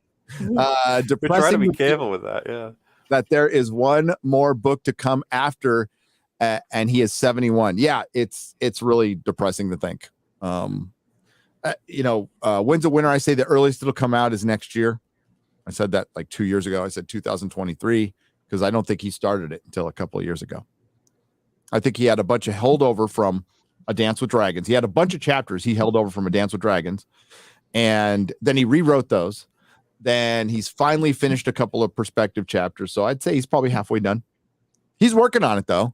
I'm sure he feels much freer to work on it because he wrote his ending for a show. He's got a guy who's actually a book fan. There's like deep cuts in House of the Dragon. There's deep cuts. So this guy knows his shit. But at the same time, though, we want to be careful with expectations and recommendations with fans because holy shit, the Game of Thrones fans are scorned. Yeah. Like, if I can't, I'm still with MauLer. We're only halfway through. I cannot recommend people go back. If you're like, should we go back? I'd say wait. Wait. Yeah. It could still end horribly. It could, even with season 1 in the bag and it's great. That could still be like a, season 2, season 3. Who knows? Mm-hmm. But you guys know how this works. But we'll tell you what we see. Like that's the best we can do. I've covered a lot of series on this channel that started out great. Legion started out great. Westworld started out great. Alter Carbon started out great. Lots of shit started out great. Expanse, love that show. Expanse started out great. And Stranger Things. Stranger Things is like the one that kind of recovered. It's trying to come back. Yeah, it's trying to come back. Because they had to try. They knew it. See, they recognized it and went, oh, okay. Yeah, they knew. Dude, the big gap they took and they actually like wrote a story. It's like it's so evident they realized they were off the tracks. They were like, oh shit, we need to actually make a story. Here, Gary, I pulled up that clip of Jeremy Renner real quick if you want to share it. Why, by the way, Hold on. Why is Nina cosplaying the fucking Terminator? Why I not? just, What's wrong with it? She's a little tired. She wants to wear sunglasses. Fine. yeah, I like sunglasses. I think you're cosplaying the Why Terminator. aren't you cosplaying the Terminator as? Yeah, why not? I know a lot of fans were actually pretty invested in the idea of Natasha with actually either or both of you guys, and now obviously she's with Bruce. What do you guys think about that? She's a slut. I was gonna say something along that line. Trick, man. That Chris Evans' expression is wonderful. The full laugh thing. I was talking about Jeremy Renner with Brie Larson. Oh, when he's just like, yeah. cold shoulder type. Yeah. Okay, all right. And she was going off and being Brie, and I think Brie's like Dan Harmon. I think she's just neurotic and nuts. I think she's just nuts, and like a drained, like an energy vampire to be around. She's just pissed. She's pissed. It's great. When come she, across these, that video was like, so good. you come across these people in real life who, whenever you talk to them, they say the most bizarre shit and they have the most bizarre like intonations, and you're just like, I don't have a read on you. And every time I watch her in interviews, I'm just like, she has no idea how to do this. Ezra Miller thinks he's bringing about the apocalypse. Yeah. Really? Upon us. Yes. He thinks he is like a messiah bringing about the apocalypse, according to not like Screen Rant. This was a big article. I think it was in Vanity Fair or one of the Deadline Hollywood Reporter, where they investigated him, and he is like gone. He is gone. Drugs, baby. Bad drugs. He was a cult leader in Iceland. He literally had a cult. What's the apocalypse part of this? What's happening? He with his coupling of Dakota, whatever her name is, Iron Eyes. They're going to bring about the apocalypse. Okay, all right. But she took off though. She was like, "I'm out on this." Wasn't it their child or something? They're going to have a child, and their child would bring something about like that. Yeah. That's what he is. By the way, I do want to mention that Gays Against Groomers were removed from PayPal and Venmo today. What? Yep. I did not hear about an that. organization led by 100% gay people. So you tell me, why does you PayPal fucking hate tell people? me who has the power here? As I don't want to say something that might get you in trouble, Gary, but as I've been saying, I'll say this very tactfully. The reason I have such disdain for a lot of this is because I think they are vast majority, 99%, liars. They are using a shield to hide behind, to literally intimidate, bully, get away with anything they want to get to. This fucking big-titted fucking school teacher in Canada, that isn't part of the alphabet. That is fetishism. That's a fetish. And that is fucking degrading, and that is fucking grooming, and that person needs to be dragged out by their fucking neck out of that school and thrown into the fucking street. Yeah, but the school board was like, we need to protect this fucker. I know. And I'm like, how about the safety of the kids from this fucker? Because he's a fetish weirdo. It's not. The kids are just pawns in this, as usual. So, yeah, it's a problem. And I gotta say this as kindly as possible. They need to be like Gays Against Groomer was a great organization because it was the gays calling this out, which needed to happen. That absolutely needed to happen. So well done. Thank you. We'll find another way to support you. There'll be another way, and maybe somebody needs to make another payment system. Give, send, go. I mean, isn't give, send, go is still a thing? That's what the like truckers did. Now I got to rethink PayPal. Everybody's got to rethink PayPal. Fuck. But when it comes to this kind of stuff, the reason we need Gays Against Groomers to call it out is so there isn't a false flag bad response that can be manufactured to turn it another way, because they really are pushing for this stuff to get normalized. End of story. That's what they're trying to do. And it's sick. Yeah, it's their end goal. This is what they're doing. Yeah, and big tech is a huge part of this. Where are they based? They are based in Silicon Valley. Well, go look at some of the politicians around Silicon Valley and see what they do on your own. Go do a little invest. It doesn't take much. Trying to lower the age of consent, trying to create laws where if you don't tell a partner that you have AIDS, it's not criminal anymore. They decriminalize that. They did, yeah. I heard about that. It's one guy, and he's got a lot of very, very, very shady associations. He's the same guy that wanted to lower the age limit to like 13 or something like that. I think, is this the scrawny dude? Yeah. I just do the He's research. gross. We're gonna The guy who looks like his favorite film is Let's do the Philadelphia. Yeah. Yes. Yeah. His favorite film is watching children's shows on Saturday morning or whatever. Barney. Do they still have those? I don't know. It sounds old. I think. Hey, Gary, just completely off topic. Yeah. Autumn's coming. It is Wiener. Autumn's coming. Leaves falling Turning. off trees. Yeah. Branches everywhere. I think I'm gonna have to invest in a new wood chipper. Oh yeah. I That's think I the need guy. one too. Just get rid of all that trash. Just shove it into the wood chipper. Yep. Just Yeah. get rid of it all. Nice and Put dispersed. them up against the wall. Dun-it. All right. The leaves that you've brought. The leaves. Yeah, and- yeah. You got to stuff. make a corner over So there. it's easier to Yeah, pick yeah. up and put into the bin liner. Little pile. Killian Whitman, thank you for becoming a member of the channel. We greatly appreciate it. Reset the Cripple for $5 says everyone dislikes X-Men 3, but it has the best scene of all the three when Scott Summers was killed at the beginning. I didn't like that scene. I like Scott Summers. Sarcastic or No, the good scene's the I think it's Picard, the Picard and I think it's Professor X. Jean Grey. I think Kelsey Grammer as Beast was fucking genius. By the way, you know who set that entire movie up? Matthew Vaughn, and then he left the project. And he's the one who cast Kelsey Grammer as Beast, which was genius casting.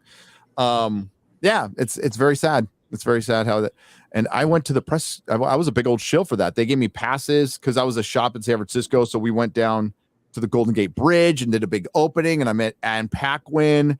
Oh, and cool. The guy who she's I hot. like her. Yeah, I like her a lot. And I got pictures of her and Ashmore, Sean Ashmore. The guy I got pictures of her. I got pictures with of her. with her. Okay. Even all better, right. Gary. Well You're done. allowed. High five. I like Sean Ashmore. He's the dude from Killjoys. I like him. Yeah. Except that when Magneto takes the Golden Gate Bridge from that point and then has it from between Alcatraz and Riker. and the land, it's not the same. Like it's not. Oh, dude, that whole thing was silly. Yeah. It was From silly. Alcatraz to the street full of poop. I don't even know that the way he does it, it's like he takes it off its foundations as well, and it manages to just stay straight. I don't know if that would work that way. Okay. He's metaling it together. Sure. Hey, Sure. He's that powerful to do it. They just didn't pull it off. You know, just like, especially in the X-Men films where they're more grounded and it's not like animated series X-Men. But yeah, you know, Magneto can pull the iron out of your fucking blood if he wants Well, to. dude, if you remember, he did. Apocalypse. He's gonna destroy the Earth by fucking with the poles or whatever, right? Isn't he? He's pretty powerful in that. Climate change. Oh, I don't know if it's like fucking with the magnetic field of the world. Something Yeah, like that. I The know. Magnosphere, yeah. I know. While I expected various controversies, back to Rings of Power, the show generated to result in a barrage of negative reviews right at launch. This week, the weeks that followed have not brought any sort of relief for the Rings of Power. By all available metrics, there is no place where fans haven't rallied to give the show consistently high marks, with scores not having improved. What is that? Fans have rallied to give the show consistently high marks. Where? There is no place.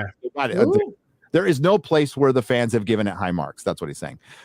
With scores not having improved noticeably, the more episodes that have been rolled out, which you will sometimes see after some initial period of bombing / skepticism. So here's where things stand out after 4 weeks of the Rings of Power. 39%, 36 from launch. Although average wise, it has, I do believe it said 26,000 votes.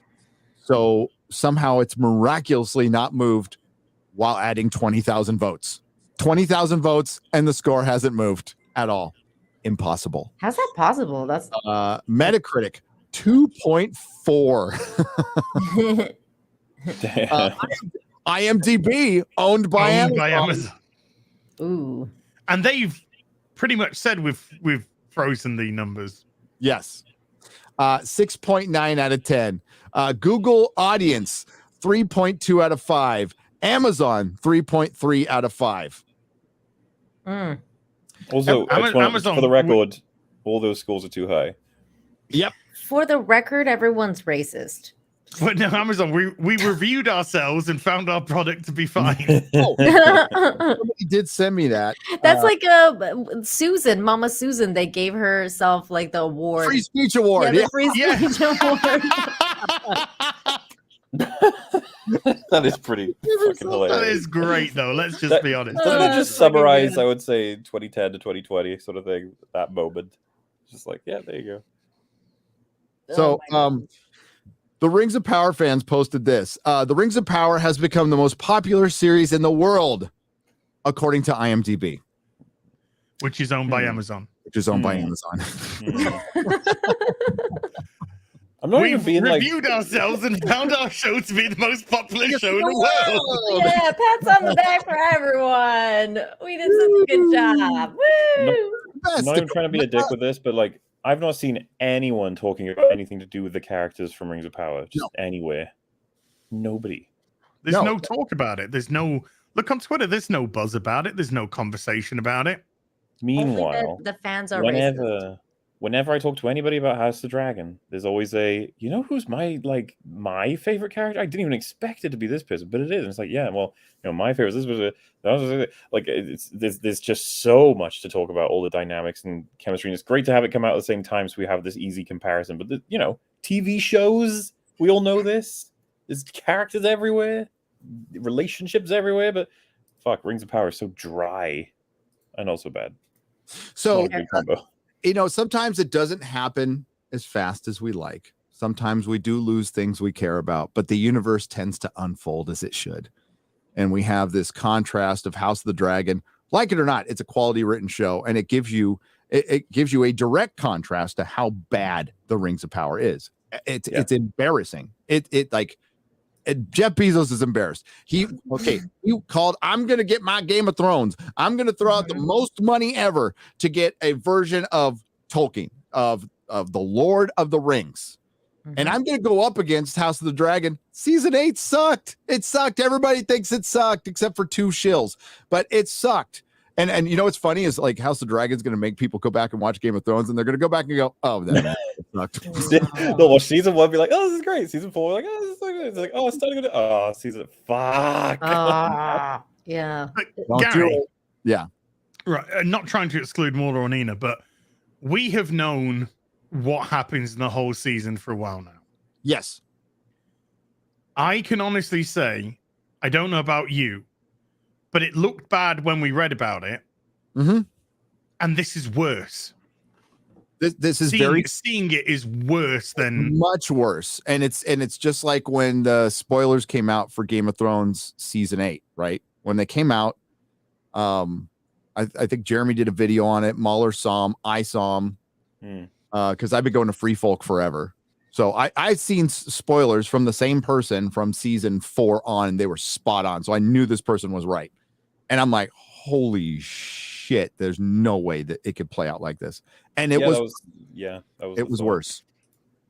It was the way that they did the bullet points for the spoilers, it didn't even make sense. Like, it was just like, there's no way these things could happen. That's just not going to be what happens. And then you see it and you're like, wow. You bring it back to this, and like somebody has been providing us like detailed notes of like what happens each episode, and they'll give their like opinion, and it's like it's you know, like they're like, hey, some parts are fine, but the first thing this person told us was Galadriel's annoying as hell. Like, she is insufferable. She is like this the entire season. I can't stand her.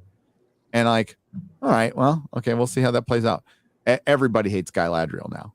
Yeah. And who didn't see this coming? You took the pinnacle of femininity and you turned her into a dude. You turned her into a fucking swashbuckling sword and sorcery dude. And then you got an actress who can't play the fucking part. She's too short. She's too shy. She had to take therapy because she was wincing. Actors weren't even getting it within 10 feet of her with stuff. She gives off the same vibe as a kid wearing their dad's coat and trying to shout at people. Yes. Yeah. Exactly. That is a great analogy, man. Can you please share my screen because we're talking about her? Quick. So I'm sick to death of this like warrior fucking woman, but make her like a dude trope. We're fine with warrior women. A bunch of you out there, a bunch of us lived through the 90s. There was warrior women. We had Xena. We fucking love Xena. I love no Xena. problem with it. But Xena was still feminine. Like yeah. Morphin Clark is just one note, insufferable. And it's like, and this goes way back. This goes back to some data from 2014 that women are buying more things than men. Like men are in the video games, so the new consumer is the woman. So we got to let's just make all the dudes women, and that'll make women show up. You know what? If you put Henry Cavill in a fucking soap opera, it's not going to make dudes show up. Okay, more women will probably show up. I will show up. Dudes will not show up. It doesn't work like that. So if you make women just act like dudes, you'll get like 0.04% of the women who like that to show up, and then the rest will go, oh, I want Henry Cavill to take his shirt off. That's the reality of life. Why do you think fucking Aquaman, with very mid movie? I mean, I was fine with it. It was very mid. Why do you think it had more women watching it than Captain Marvel and made $1 billion? Jason Momoa is rocking around fucking wet without a shirt off. Sorry to break your feminism. Jesus. Wow, you broke feminism again.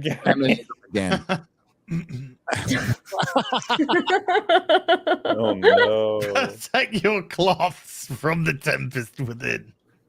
This is probably the most That is a feminine she's tempest ever in been. me. Oh What a my dumb God. fuck line that was. I'm sorry, that was hilarious. She really liked that horse. Episode 5's around the corner. It doesn't even pick up to the end of episode 6. Well, I was going to say, episode 6 it picks up. I cannot believe we've watched half of the show and I feel like we've barely passed the intro. That's what I'm saying. Like nothing happens. It's leading so up fucking to dead. a big battle, and then the battle has consequences, and then there's the twist of the mystery box at the end. Whoa. Which we've all told you already. The best thing for me though is I don't care about anyone. No, there's no character that's worth investing in. Even like that one little scene I like where like Durin is going, "Hey, I'm with you, my son." Had no context, none at all. Like, yeah, there's barely anything. Yeah, I like that scene too. Because I'm a sucker for like father scenes, like father. They forged a conflict out of a conflict, which if you watch the episodes, you didn't know fucking existed. You didn't know existed. Until they said there's a conflict going on. Then you were like, what? So when you had Elrond was sneaking around and Durin caught him, I was like, finally, we can have some friction, something interesting happen. Yeah. And then you get the quake, and they sprint in to save the dwarves from a cave in. I was like, all right, okay, look at that. And then we don't see any of it. I wanted to see Durin actually carry those people out, but that nothing happened. I can't believe they actually skipped over all of it. And it was just like that was like the most interesting thing that's ever happened in this fucking show. Why would you do that? And then he did like a really sick sort of come into the after the singing, and he comes into the room and he goes, "They found the last one." Yeah. And they're all safe and by the sound. way. Yeah. Yeah. Why would you do that to people? Oh no, Yeah, why the- you're doing it to the audience because you fucking retarded. These people are retarded. Whereas in Yeah. Lord of the Rings or Two Towers or The Return of the King, they have just normal conversations. You know, when fucking Gandalf gets killed and they're outside and Aragorn's like, we gotta fucking pick this up. We gotta fucking get going. And Sean Give them a Bean moment, is for just pity's he's just sake. like, just give them a moment. Come on, please just give them a moment. And it's just like, we got, in a few moments time, this place is gonna be covered in fucking orcs. We gotta go. we gotta go. So you got Boromir, who's actually playing the sympathetic character there, and Aragorn, who's playing like the pragmatic person in that. He didn't just go, "Good news, Gandalf is dead." But he'll totally be back next movie. Don't worry. Yeah. No, and then like that. Oh, you get me thinking about that scene, and then they focus in on Frodo when he has to call in on Frodo, and Frodo's just like broken. Like this, you can tell like this is like this is where he's not Bilbo, right? Like he's like I'm not up for this. I am not up for this. Yeah, I love that scene where all the hobbits Legolas is going off. Sorry, MauLer, go ahead. No, just all the hobbits are losing their minds after Gandalf dies, and it really helps to have all of that time at the beginning of Fellowship to see the hobbits and how everyone's aware of Gandalf in that place. It's like, yeah, he means a lot to these people. Yeah.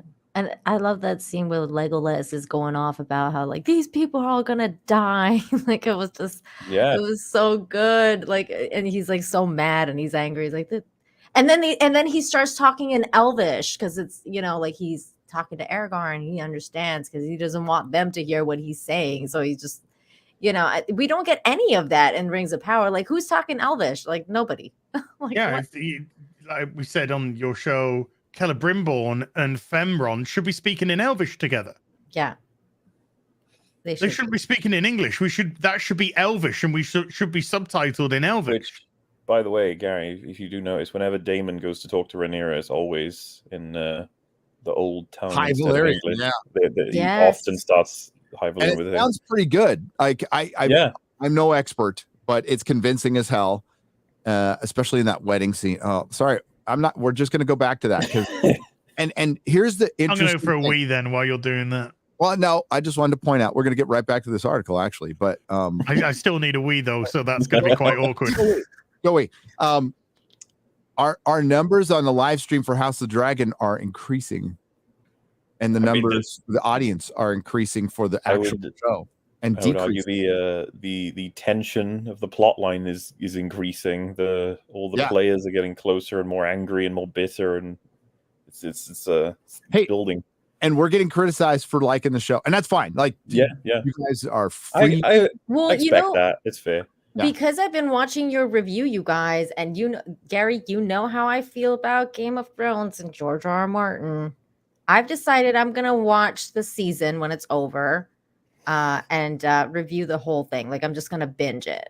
I mean, like, I understand criticism. There's the Game of Thrones side criticism, and there's the woke criticism, and I'll never waver on like most of Hollywood is woke shit. I will call it out. I called it out when it happened to Expanse. That was a show I championed for years. Oh yes, I know. And when it flipped, it fucked. It sucked. It sucked, Gary. That was terrible. And I felt bad. And I'm like, God damn it. So, yeah. So I'm just going to say, I like this show. I don't know if you should watch it yet. I think we need to give it, like, as much as I am a champion of the weekly model for business and stuff, I think you should probably wait to binge it. And it's actually really enjoyable so far. Watching from episode 1 to episode 5. Really, I'm going to wait until the season is over. And you guys are like, yes, this season was amazing. Watch it. And then I'll watch it. But I wouldn't like Hollywood does not deserve the benefit of the doubt on anything ever. Not anymore. They have wasted that a long time ago. So go on, MauLer. I was just going to say it quick, especially because he's still peeing, so it's great. But the initial scene, with was her name Raina Royce? Something Royce, right? The person that Bronze bitch. That's what I was calling her. Yeah. Bronze. Because obviously I end up rewatching the episode with Fringy because we watch it like the second it comes out, and then I watch it again. It's good to get the double watch for a show that actually has like subtleties. But the fact that she says, why didn't you kill your sister? And then she just like stares at him for a little bit, and then she goes to grab her bow, and I was like paused, and I was like, do you know why she did that? And then Fringy was like, well, it's because in episode 4 you had Daemon make a move and suggest to Viserys, right, that there's an alternative way for him to get to the throne by marrying her, and that she's the Royce lady's probably picked up on the fact that the only way he can remarry is to, and I was like, see, the show trusts people and they're watching it, they can pick up on the details. You don't need her to announce, oh dear, my life is in danger because you might just kill me in order to remarry. And you smell of dragon. And that's why it spooked the horse, because they clearly tell you in the first episode that Rhaenyra stinks of dragon after riding a freaking dragon around. Stuff like that. And that's what I mean about the whole, like, if people felt that me, you, and Shad and Jane Theory and whoever else is reviewing it positively were like selling out or failing this down, is like, I hope the arguments would make it are evidence of the facts that the writing is so much stronger. That the one thing I really want to reward them for is that they treat the audience like you have a brain. They let you connect pieces together. They let you think about motivations and stuff. Rings of Power. And people are, again, you're allowed to have your opinion here. Not gonna like tell you to fuck off or anything. Like, absolutely have your opinion, speak your mind. That's cool. But I just want to, if you question me selling stuff out, The Boys. I'm in the comic book. I know the co-creator of The Boys. He is a friend of mine. I am in the fucking comic book. I thought the last two fucking seasons were trash, absolute woke trash. And people are disagreeing. People who are getting on me for House of Dragon are disagreeing with me about that. House of Dragon is nowhere near as woke as the fucking Boys. The Boys is woke trash. You heard me? I said it, and I've seen it. And the comic books are 1,000 times better. Go read those instead. There you go. Was it a good PS? I didn't watch it, so I can't comment. Yeah. How come you didn't see it? Were you not interested because of season 2, right? Yeah, season 2 I thought was terrible, and I really do like Jensen Ackles. I think he's a great actor, great guy, comes across anyway, and so I just didn't want to see his character get assassinated. I didn't want to watch Homelander get assassinated even more. I was just done. Season 2 was really, really bad. Plus, they've absolutely, like, it's nowhere near the comics now, and they've made creative decisions to make it more woke.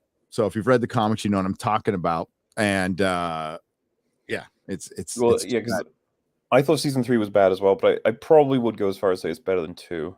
I think maybe on a rewatch I'd change my mind. I don't know. No. I think they're both equally as bad. The thing is, I thought that 2 was like actually abysmal. It had January 6th, January 6th.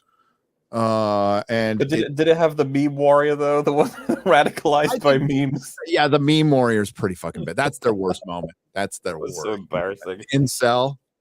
Oh yeah, I'm sure. Incel. Okay, back to Rings of Power. Sorry, everybody does not. One last thing: the Nazi who didn't like inconsistent writing. Yep. Yeah. The Nazi. There's also the guy who flipped at the end, right? That's a message.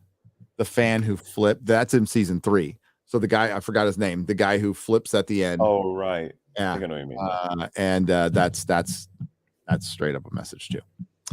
Everyone does not like me comparing Rings of Power to HBO's also high budget. Why not? Because factual arguments can become uncomfortable. I understand that. House of the Dragon. But needless to say, despite enduring similar initial race and gender-based casting controversies, its audience scores are much higher. The low scores are generally the product of either fans saying the show strays too much from Tolkien's original world or just not thinking the series is very well written or paced with its long, slow building arcs, that's factual. That's the main criticism. Yeah. It remains to be seen if there's a moment when because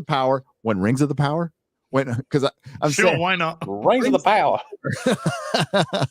Because House of the Dragon, Rings of the Power. Will be able to kick into a different gear and convert skeptics. Why have we felt so confident in our reviews and our analysis over the last 6 months? Because we know what happens. Yeah. Does it kick into gear? Not really, no. No, it does not. Until episode 6.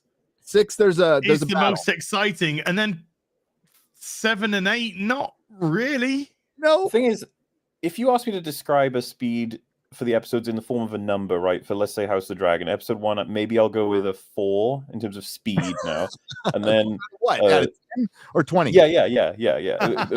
Okay, yeah, maybe I'll even go lower than that. But the point is, I was going to say, like, it's been cranking up, and like the fastest one probably has been episode 3 or 5, where and the speeds it's going up. Things are moving faster. House of the Dragon or House of the Dragon Okay, specifically. yeah. Okay, so meanwhile, Rings of Power, I probably describe. I think like the first 2 is like a 1, if that, and then like it maybe goes to 2 when they go to Numenor. I guess you could call that a 2. Like the speed, specifically the speed. I'm not talking about quality, just the speed in which fucking things happen. The pace of the yeah.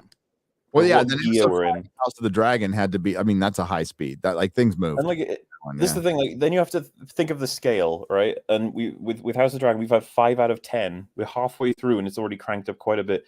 We're halfway through with Rings of Power, and it's like, can you think? See what I'm thinking? If you plot those points on like an arc, it's like how fast are we really going to get? Probably 3. I'll give you a great, as far as it'll go. example. I'll give you a great example. Say we reached a halfway point okay, by the way, Rings of Power should have made time jumps. Lots of time jumps, tons of time jumps. We're at a time jump point. We're at the midway point of House of the Dragon. We're losing 2 lead actors, and the fans are sad. Yeah. So in 5 episodes, they got to know these two young ladies who were actresses. Like I thought was going to be a woke disaster, and people love them, and they're sad that they're gone now. They're sad now. Now, say something like that happens. Say if Durin and freaking whoever, just pick somebody else, or well, that's probably a bad example. Say Durin and Isildur were leaving. Would anybody even fucking notice? Dude, I guarantee you, like 95% of the viewers would be like, "Which one was Isildur? Is that the one? Yeah. Which one? Is that the one who cuts the fucking ring from Sauron's hand, and they made him a sealess dumb shit?" I was actually going to ask you guys about that. Does that mean Isildur is like, how old is he then? 19, 18. No, I mean, sorry, I guess because like the men from Numenor, they have much longer lifespans, age right? at 50. Does So that line up with the second age to the third age?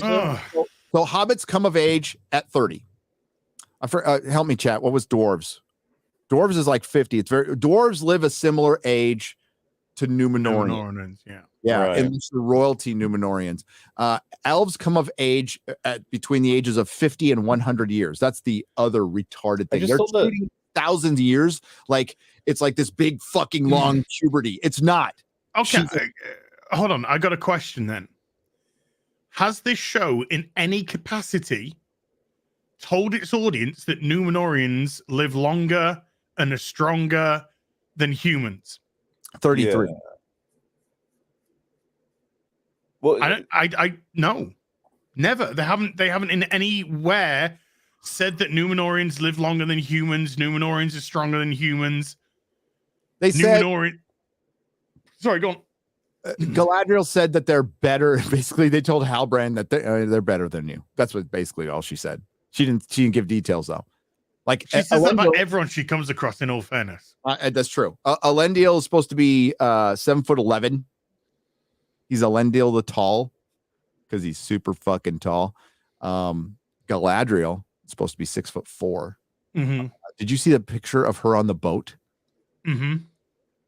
She is up, and she's barely taller than people sat down. Sat down. It's just like, what the hell? I'll pull the picture. Hang on. The main thing I was after was that does this line up with the timeline? That's Isildur being that old? No. Well, I was given his human age, but he's not his Numenorian, so no. So we don't know. He's supposed to be like approaching 50. No, because like during the fall of Numenor, he's an adult. He's an adult, and because they have to still survive the fall of Numenor, and go found Arnor and Gondor, and then fight the War of the Last Alliance. That's a long fucking time. Oh, did you in the last episode? Did you see that bit where it essentially alluded to Galadriel forging the last alliance between men and elves? Yeah, Gary looks like he's about to explode. Galadriel did that. Does Gil Galad look like he could go into battle right now? It doesn't look like he could fucking make a sandwich. Oh boy, my goodness, boys, let's go. He reminds me of like Chief Wiggum sort of thing, like a cop that eats too many donuts sort of thing. That's what he seems like, the elf equivalent. Like, just MauLer, Gil-galad just reminds me of the League of Gentlemen. Oh yeah, fuck. It's too, yeah. He's have we even seen how much footage has there even been of Gil-galad? Barely any. It's barely any. Yeah. This is the guy that goes into battle against Sauron and dies in the course of it, like Elendil. Well, Muriel calls him Elendil, Gary. Oh, she does. She calls it in a couple, and they forget to roll their R's a couple times too. You notice that? They do that a lot, and it's so annoying when it's inconsistent, and whenever they do it, it's annoying as fuck. Here, I'll bring this article back up. This is going to be like EFAP going over an article, but that's the way it goes. EFAP in an article. Or EFAP in an article. I want to pause. Got to show you this. So much so much. Oh, I pulled it up too. Look at that dude on the right's nearly as tall as her. Sat down. She is. If she had any tits, it'd be perfect height. How did they call her back when she was like all the way by the boat? And then they were like, "Oh, the petals are falling. We need to call her back now," but we don't see how they do it. She is 5'3". She is a full foot shorter than Galadriel's supposed to be. You could not find an actress that's 6 foot. No. Seriously? Well, self-insert though. I think you're absolutely right. When you put the two next to each other, this is the self-insert of the showrunner. Well, not the showrunner, but the studio head. Yeah. The same thing what Kathleen Kennedy's been doing with half of her movies, putting in a brunette. She's every fucking one of them. I know, a British brunette, like a really bland, boring British brunette. Hey, did that guy come? Oh, James Somerton, Middle Earth Has Always Been Woke. Has that come out yet? You ever heard of him? I never. Jay Longbone. I saw the tweet, but I haven't. I saw the tweet. I was like, I'm really interested. Just like Doctor Who has always been woke, Gary. Yeah. Star Trek has always been woke. Star Trek has always been woke. Mm-hmm. Star Wars has always been woke. Transformers has always been woke. He-Man has always been woke. You know what? The Nazis have always been woke. Oh no. Proof.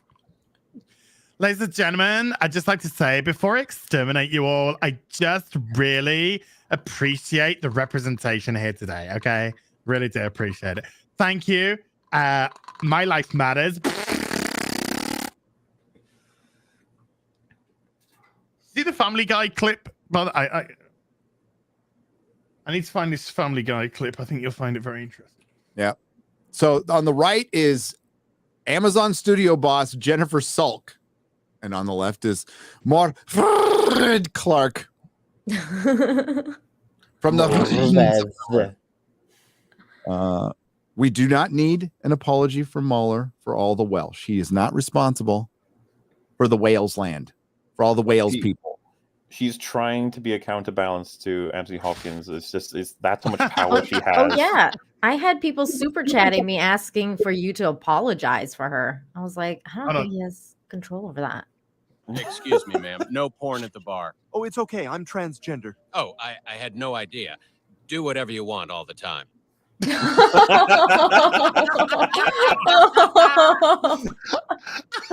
Oh my God. Excuse me, ma'am. No porn at the bar. Oh, it's okay. I'm transgender. Oh, I had no idea. Do whatever you want all the time.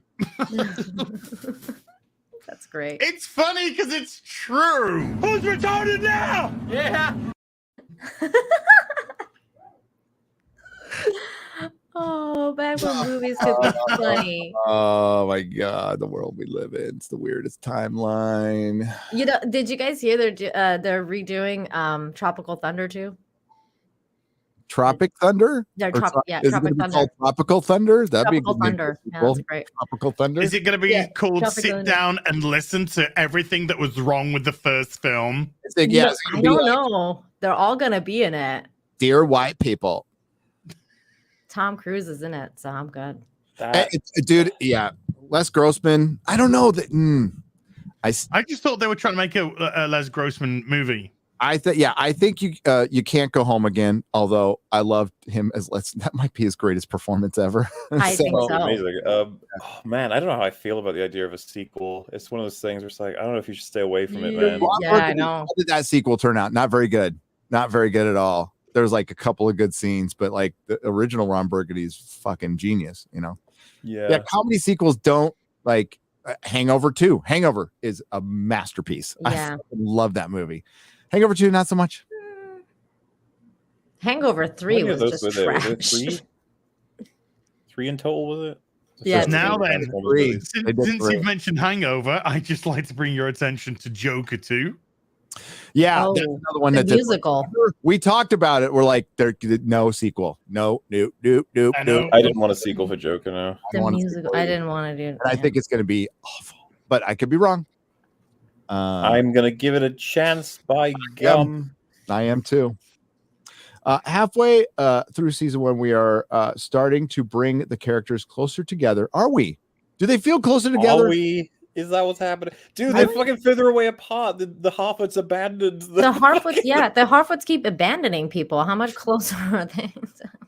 Nobody walks alone unless we ditch them. And perhaps more storylines will intersect. Now, our good friend Disparu pointed this out in, well, I can't say his last video because he's starting to churn them out like Ryan, but maybe the video before, where he mentioned that it's all based on this theory of the future. Like things could get better in the future. That's why you should keep watching our show, because things might get better. I know they totally suck now, but they might get better in the future.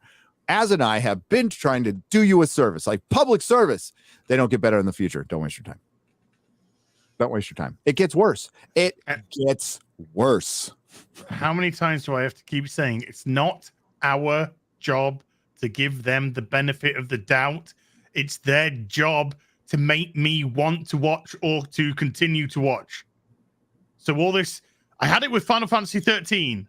I couldn't get into Final Fantasy 13. And people kept saying, after about 25 to 30 hours, it gets really good. I'm like, I ain't putting 25 to 30 hours in to get there. It's the same premise. And that's a franchise I love. Remember when the OneRing.net said, most shows don't get good until their third season anyway. Fuck off. That is not reassuring at all. Oh. Oh no. So like, I wanted to spell like Star Trek in the Virgo. I fucking would watch Star Trek season 1 1,000 times more than I'd watch this. And I have. I like Star Trek The Next Generation season 1. I like it. So do I. 1 and 2 are good. They're fine. They're fine. But great. It's finding its feet in a couple of places, but the characters are pretty much nailed from the beginning. But it's not dog shit. This is dog shit. Some of the It's episodes highly are watchable. really, Season really 1 and 2 are good. highly watchable. Well, this is why. That's another reason why because they keep this thing Game of Thrones mentioning again. It's like it's why it's really useful the House of the Dragon came out, because it's at the same time because you have this direct comparison that shows reactions to it. They all have the same resources, so it baffles some people, right? Because they're like, you clearly, even this article's alluded to the whole like the ratings, like is the bombing. That's what's happening, and it's like, so why wasn't fucking House of the Dragon bombed? Why? What possible motivation can you come up with? And it's just like, I don't know, people protective of Tolkien's work. That's the best we can come up with. Oh well, and there's a massive race swap in House of the Dragon that would absolutely it disrupts the plot. It legitimately disrupts the plot, and still we're like, all right, because the story's good. And we'll see if it disrupts the plot like bad enough, because again, there's a question of lineage, we'll just say. And we'll just say one of the characters is white and the other one is not. And those two are supposed to couple. So their kids are going to look a certain way. But when the kids don't, when they look really white, you're going to go, Now they could bake that into the story. Maybe. I don't know. But that's why people were going, hey, what? This is Westeros. You could swap any other house. Why did you pick this one? Why did you pick Valerian? Why did you pick the one that was clearly described as white with purple eyes and silver and golden hair? And it was straight up. Their answer was because we didn't want a bunch of white dudes in there. So yeah, that's why we got pissed. Like, shut up. And the thing, it means then it's like, so why aren't they bombing? And if you remember, like, if you saw that coverage, the theory that guy came up with was like, well, they can't shit on House of the Dragon because everyone's liking it, but simultaneously argued that Rings of Power is amazing, and they're just doubling down because they're liars. It's just like, you can't. What the fuck is this narrative you're trying to weave? Like, what is this nonsense? How do you manage to stabilize all of this? It's just, could it be that we think House of the Dragon has very, very strong writing that can be praised, and Rings of Power is a fucking garbage show? Could it be? Because it turns out, I think it is. And it's not a matter of everybody liking it. Az and I like the Snyder Cut. You don't. You flat out don't. I don't either. You like the 2 previous Spider-Man movies. I don't. I still hear it from your audience. Well, second one, I like Homecoming. Your audience, but I don't. I just don't. We get hate from each other's audiences on that one, all right? Careful, don't mention the Snyder Cut too much. There'll be a top comment about how I should be departed. Remove. Not happening. I'm kidding. I'm with you, MauLer. I'm with you. Too much slow-mo. Too long. Okay, wait. I know. Normal disagreement. That's like, I would argue with customers at the store respectfully. I wouldn't call him like a fucking dick, like fucking dick. Okay, your comic's $3.99. But we'd argue. But yeah, that's normal. I like that. But in this case, no, we called the show out for what we thought, we still think is something woke, but like the vast majority of it is good. And even the guy playing Corliss is a decent actor. He's a decent actor. Yeah, he's I fine. like him. Yeah. The one that accused everyone of racism. The one who and said, then when people like the show, changed his tune. Yeah. Yep. Like the one who said nobody wants to see a rich black man. It's like, dude, there was a rich black man in fucking season 2. Dumb shit.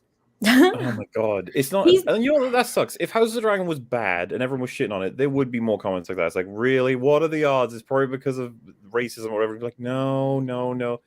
But you don't see, like, you don't see when everyone's praising it. You don't see them come out and say, wow, everyone must love black people. That's great.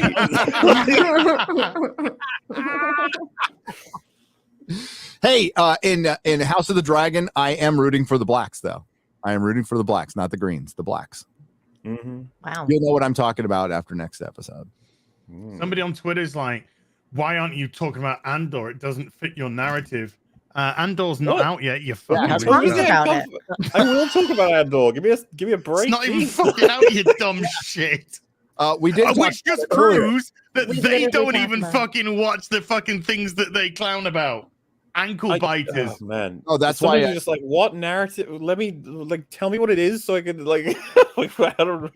Jeremy, it's so easy to do. I recommend everybody do this once in a while. But Jeremy just trolled the shit out of people with Cobra Kai. Announced he was going to do it on a live stream of 4,000 people, and said, "Okay, I'm going to put woke something or other on my Cobra Kai review," and I'm going to say, "I'm just kidding. I fucking love it," and it hooked so many people. So many people. When I said I was under attack from Simu Liu, and I kind of played it, I think for the first minute in the video, like I'm just the victim, and then I said I don't give a shit what a guy says. I think it's kind of funny. So I'm easy. just kidding. So many people fell for it. It's yeah, it's good to clear things up a little bit. Okay, so and like it's like a duck to water.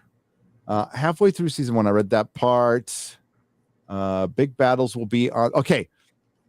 Halfway through season 1, I could actually read it over here. It's big enough for me. So halfway through season 1, and now I lost it. Boomer. I know. We are starting to bring the characters closer together, and perhaps more storylines will intersect. They won't. And more big battles will be on the way. So now you're just hoping for battles. You're impressed by visuals. Will they? Because you guys have seen it. There is a battle. There is. Okay. There is a tempest in me. Guy Ladriel trains the Numenorians. Oh no! Yeah, Az told me. I was like, "What? No." Oh wait, yeah, I've seen a clip to do with that. Oh no! Last episode was. I could give you the episode 5 rundown if you want an episode 5 rundown. Let's do it. Let's do it. Okay, episode 5. Spoiler alert. Halbrand, who wants to stay in Numenor and become a blacksmith, because, you know, sexually attracted to forges, is called to see the Queen Regent. She assumes he's going to go with them to fight the orcs and claim his crown. When he tries to protest, which I would say is a bit of a red flag, Yeah. Galadriel stops him and assures the Queen that he will go. Even though he repeatedly said he has no desire to rule, Galadriel is again a cold, manipulative bitch, solely on focusing, fighting the orcs at any cost. They try to play it as if she feels an urgency and loss of her loved ones in the war, but it doesn't work because... Wait, at this point, loved one, because the one thing I should be saying yes, every video is, where's Celeborn? Where's her husband? Well, they deliberately left her out to give her agency. And I'm waiting for that quote. It might be out there already. If anybody's seen that quote, please send it to me because I'm waiting for it. Which quote? They left Celeborn out because they didn't want to rob Galadriel of her agency, because having a husband robs you of your agency, Nina. You are not a full-fledged woman for being married to a man. Did you know that? Yeah, I did, because I was also told that for the Little Mermaid, because that's apparently not going to be an agency either. It's not going to be her like wanting a dude. Yeah, she's gonna go. She wants to go to the surface to get into STEM. Yeah, she's gonna be selling seashells down by the seashore. If that happens, I will watch it. I will fucking watch it if that happens. I want to go to university. I want to go to scientist. I love the science. Mermaid studies. I don't know. She's gonna be a career woman who I have never seen The Little Mermaid. Mermaid. So does she want to come to the surface for some D? Is that what it is? Yeah, that's what apparently. Basically, yeah, basically. I mean, she wants to I walk know. around in the sunshine and stuff, but then she sees a man and she's like, "Oh, he's cute," and then things happen. So I want a bit of that fucking white meat. They're removing the entire basic plot from the original. Then, okay, yes, they are. I want to be retarded now. Yeah. Because the nuclear family, you cannot talk about the nuclear family. That is the message that they want to give in all of these properties. You know why they want to destroy the nuclear family? It's much easier to control. People become much easier to control. Yep, and also communism. Just saying. Yeah. Done so well throughout history. No, it hasn't actually ever. As well as killing off the male workforce. Hobbits continue to migrate. The Harfoots. chubby girl, the hobbit, the Harfoots continue. The fucking little midget psychos continue. Little midget psychos. You went full British there. That was great. Continue to migrate. From New Zealand. From New Zealand, yeah. The chubby girl sings a song about migrating that goes along the lines of those who wander not being lost. What? Oh my god. Oh! No.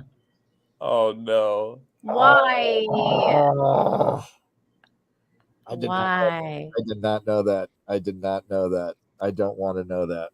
I don't want to know that. Help him unknow that. I can't do that. I can't do that. Gary is like that episode of Friends with Chandler. Like, that didn't just happen. No, he's trying to. I'll make sure I don't have any 1/6 scale heads in my hand when I'm watching this episode. Yeah, Unless and don't be near your it's monitor. Mark Ruffalo's. Unless it's Mark Ruffalo's. One of the women is complaining that the stranger is bringing wolves to them. And coincidentally, suddenly wolves appear and attack. The stranger saves them. A couple of scenes later, he mumbles some spell in the woods and it hurts Nori Brandy cunt. It's so stupid. They can't decide whether or not he's good or bad. That's because he's a fake Sauron. Wait, who's the stranger? The Gandalf character? Okay. Pressure. Sorry, his face was on them. Do you guys think he's Gandalf or do you think he's Saruman? They don't know who he is yet. Oh. Yeah. I guarantee you they don't. I think they're going to call one of the wizards by one of their original names because they have names when they arrive, like Gandalf. Mm-hmm. Yeah. Well, like I've seen people who are super upset because the wizards aren't supposed to arrive like that, right? No. No. Well, No. not in his second age. No, and the reason they arrive as old men is so they aren't, because they are really they are the same species as Sauron. Okay, so they are powerful, and they don't want to intimidate the men or the elves, so they come as old wise men. That's why Gandalf shows up. He's not a younger guy. He shows up as an old wise, and it's frustrating for Gandalf because he's just like this vibrant, powerful being in the body of an old man. So he is limited on this reality, and the Valor have Oh, what was that? That was Mark Ruffalo's head. Was that comics division trying to climb out of the trying to get out of his house? Trying to get out. I think so. Let me out. I have to figure out what that was. It sounded big. But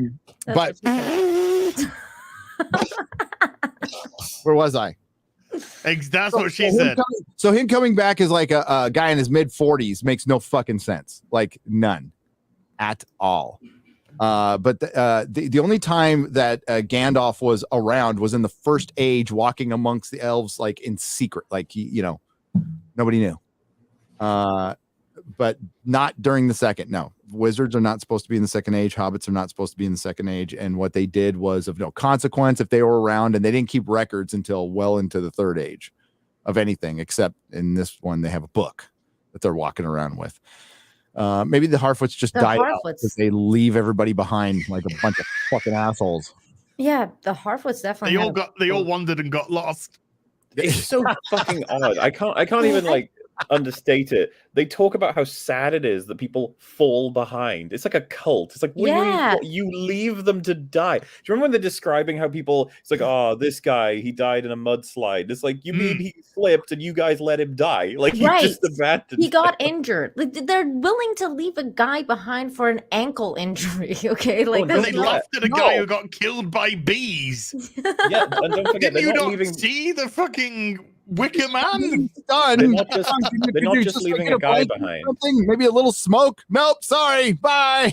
Oh my god. Remember, they're not just leaving a guy behind. They're leaving the Deuces. entire family behind, because if they can't move it in time, then they all get left behind. Yeah. And they don't give a fuck. It's insane. Because the normal thing you'd expect is one able-bodied fucking Harfoot, I guess, to be like, yeah, I mean, my family are doing fine with our carriage. I'll go lend a hand because they're our friends. Right. And one of them got injured helping set up the festival for all of us. He was injured doing a public service. This is why MauLer, when they said like the Harfoots have been around for 1,000 years, I was like, how? How your society wouldn't last? Like not even 100 years, they wouldn't last. Maybe they breed like bunnies so they can kill loads of them. In all fairness, they're down to about 12 people according to the fucking show. So there you go. Yep. Yeah. So I do quite hate them. Just that it makes me feel like they're horrible, horrible people. Would you like to know what Galadriel's up to now? Yeah. Yes. For the audience, she's going to train people. It was so Serenity crashed. My Serenity ship. I have a Serenity ship. Oh no! It's fine. It's a sign. It's a sign. Just like the show did. It was hanging on on a fishing wire, and it just came off. It's a sign. Maybe they're gonna announce like a Firefly reboot. God, I hope not. It's like a comet going across the sky. Galadriel trains the volunteering men in killing orcs. She says, quote, "Why are there volunteers?" There are many ways to kill an orc, but for you, I'll keep it strong and simple. Stab, twist, gut. and makes a motion with her sword. Then the men try to fight Galadriel. And they all get beaten by And it. they all get beaten. They all get beaten. And of course, they have no chance. Of course. I can't be sure, but it looked like they did a slow motion Neo lean back shot of Galadriel avoiding a sword.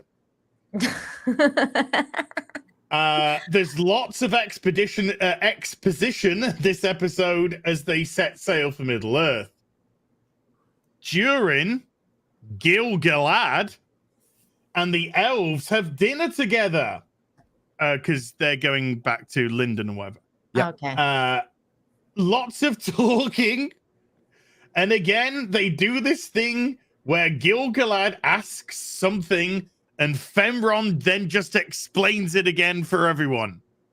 Which I watched your video today, Gary, and they just show you something and then they just have some guy wander in and go, let me just tell you what happened. Because you're fucking retards and we're really bad writers. Uh-huh. Can't let anything sit. They think the audience is retarded. They do. That's when in reality it's the writers. The audience is just fine. We're picking up on stuff that like, House of the Dragon. Dude, that last fight scene with Galadriel was so fucking bad because she just like beats one of them and then they all walk into the jail cell. They walk in. They just walked We're in. just like, okay, we're supposed to walk in now. Yeah, I was like, what? I love how they cut away and you hear sound effects like, oh God, she's really strong. Ow! And then you see them like all just walk in voluntarily. And she shuts the door. You're gonna be surprised about the next thing that happens in this conversation. Legit. This is the first time. Oh no. Oh.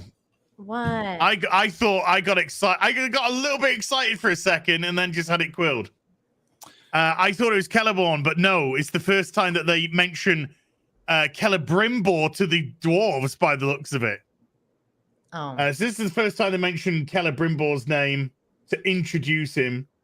Anyway, they come to the conclusion that the ore Durin found contains the light of the lost Silmaril. Then they talk about some blight that spreads in Linden. Wait a minute. In what? In the Mithril. In the Mithril gem. The Mithril contains the light The one that of the was Silmaril. so important that he swore on the rocks that he wouldn't talk about, and then he gave him a piece in the lore voluntarily. everybody knows about already, and Grandma Brimbor, Celebrimbor, was friend of the dwarves. He is the friend of the dwarves. He would have known them already. Hey, This it's is taken all- 5 episodes, Gary. And that's just to get a fucking introduction. Wait, this is 8 episodes? Is this? Yes. 8? Thankfully, yes. But we've still got 46 hours left. 46 hours. What is it? Anyway, some guy made a video about me and MauLer, and while he's criticizing us, he says, "I don't know how they're going to get 50 hours in season 1, but I can't wait. I'm up for it." And you could tell, dude, you could tell the brain waves were getting somewhere because he was like, "It's weird. The first 2 episodes were an hour. There's only 6 left. I guess they're gonna cram 48 hours into 6 episodes. That's so strange, but yeah, That's weird. Math is racist. Yeah. It only feels like 50 hours. Yeah, no, it's good. It definitely feels like 50 hours already, mate. They talk about some blight that's spreading in Linden, and the light of the Eldar is fading. So they need to get the light from the Mithril ore, or their immortal souls will fade away. Is the blight monkeypox? It's kind of like monkeypox. Okay. Elrond talks Durin into letting them mine the ore. Just a brief summation. This episode is so painfully boring. Wait, sorry, you were talking about episode 5, not 4, 3, 2, 1, 6, 7, or 8 when you said that? Are No, you sure? that was the next episode is quote so painfully boring. You sure he wasn't describing the season? By somebody working on the show, by somebody working on the fucking show. On the show. Every single episode has been fucking boring. That's the best part. That is the best part.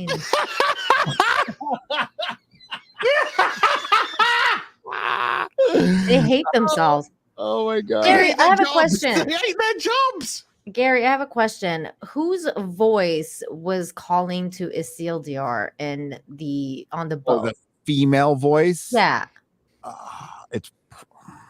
They're calling him to the west. I don't know why, because there's a ban on sailing to the west in the books. They haven't said anything in the show. So in the context of the show, maybe it's one of the Valar calling him over, going, "You're special boy." But who cares? Because all we've seen is the sea is always right. He misses a couple of ropes and he got fired. Yeah. And then he was told he was a white male that was rich and privileged. Yeah. Yeah. I'm just gonna go throw myself off a bridge. Okay. It remains to be said. Well, did I get that other part? Hang on. Yeah, I thought maybe it was his mom or something. I'm like, is that supposed to be like the voice of his mother calling to him, or like I didn't get it. I was like, what? Is that an elf? Can't be Guy Ladriel. I don't know. I forgot how much I scrolled down here. All right, there it is. All right, so I read the rest of that part, but for now, the show has had trouble making the kind of Game of Thrones level impact that Amazon wanted to see. Not that it doesn't have its fans, and I know many viewers who are excited to tune in each week. But I'm not sure that's the majority view. Look at this. You're not sure. What gave it away? 3 million downvotes on the first trailer that YouTube had to remove 1.5 million of them. Now it's up to 1.9. By the way, it's an algorithm. It's probably more like 3 million again. Every single trailer being ratioed, every praise for this show being ratioed. Like, who's coordinating this? Steve Bannon?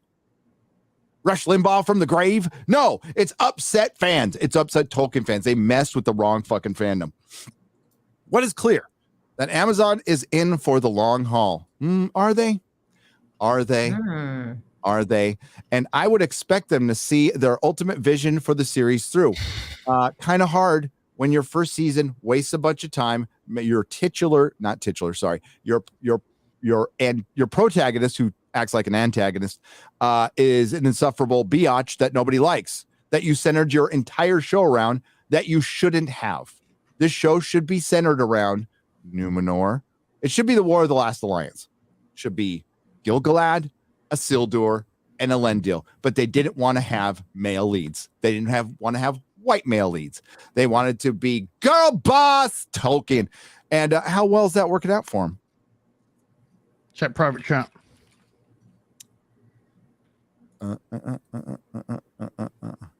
Is it official? That's what Mr. Kinnell's saying. On his video from last night?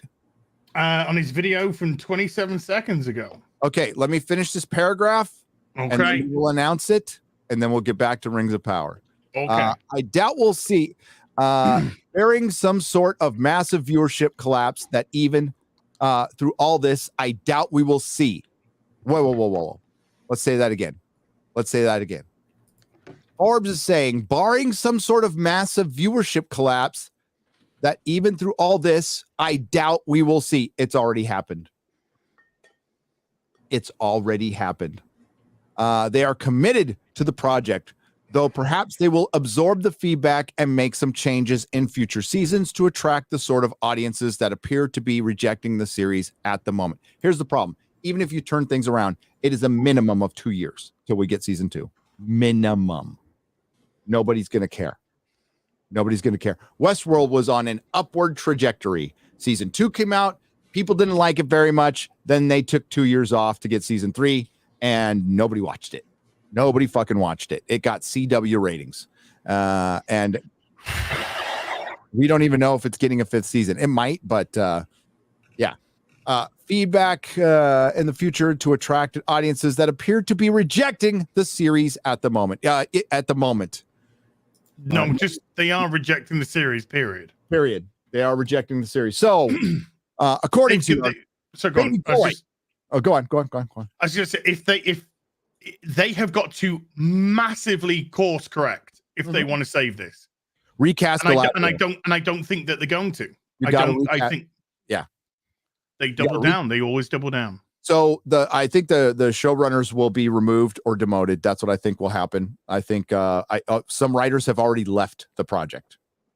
Writers have already left. There's 24 executive producers. What other show sucks that has a lot of executive producers? Oh, every fucking Star Trek show. Bad reboot is a cancer.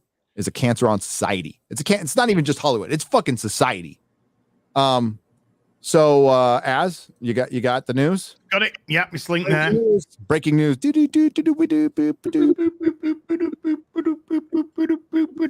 Drum roll. She got frostbitten. She gone. Oh. Frosk is gone. Didn't she put out a tweet saying I survived or whatever? Yeah. So apparently she didn't. Well, no. I bet you that tweet got her fired because I think that tweet got her fired. She is a good. It's incredibly insensitive to her fucking coworkers. She is retarded communist Big Bird. That's what she is. Yeah, hypocrite as well. But that's just by the by. And for all her screaming and shouting, she is one of the most toxic people in gaming. League of Legends didn't fucking want her. They wanted her out. She got fucking ousted from that gaming community. It is a gaming community. G4 picked her up because she went with a bunch of like-minded fucking psychopaths and liars and hypocrites. And then she did what she did. She killed the fucking channel with 3 fucking words: sexism in gaming, and then another 3 little words: don't watch it. Yep, and it was all in a defense for getting criticism for a bad take on a gaming console. She was getting a bunch of and then one of her worst. I mean, that's all bad. But then coming out and saying, "Oh, we don't play the games. We just read some of the reviews." And you guys believe Adam reading some of the reviews over me reading some of the reviews. Yeah, so she just spilled all the beans during this rant. It was just freaking dumb. It was dumb. And this is I think we're seeing simultaneously 2 of the best examples of get woke, go broke ever. And honestly, I think it's a white pill moment. I'm not sorry she lost her job. She works for the United Talent Agency and she'll check $1,000. She'll be working for some sports betting, whatever place later soon. Maybe her and Heather Antos can work together someday. I think they deserve each other. They definitely deserve each other. Oh my God. Could you imagine the Heather Antos Frosk? I can't imagine Heather Antos fucking putting bread into a toaster and coming out with toast. You saw the pictures of her at the con, right? We asked people, like, she was going to be at the last con. I can't remember what the con was, sorry, but we asked a couple people to share us pictures. Like, was anybody at her booth? No, she was by herself the whole time. We showed the picture of Brie Larson showing up at D23. That picture was taken 2 to 3 minutes before she showed up. There was 30 people sitting Indian style on the carpet to see Brie Larson, the future of the MCU. See, the reality is these people aren't popular. They're not influential. I freaking hate that word. This is all manufactured. This is all bullshit. And we're in an age now where people aren't buying this stuff. We'd rather have authenticity and actual interaction. That's why, like, YouTube channels, like, that's why I like it. That's why I go to a ton of YouTube. That's why I go to first.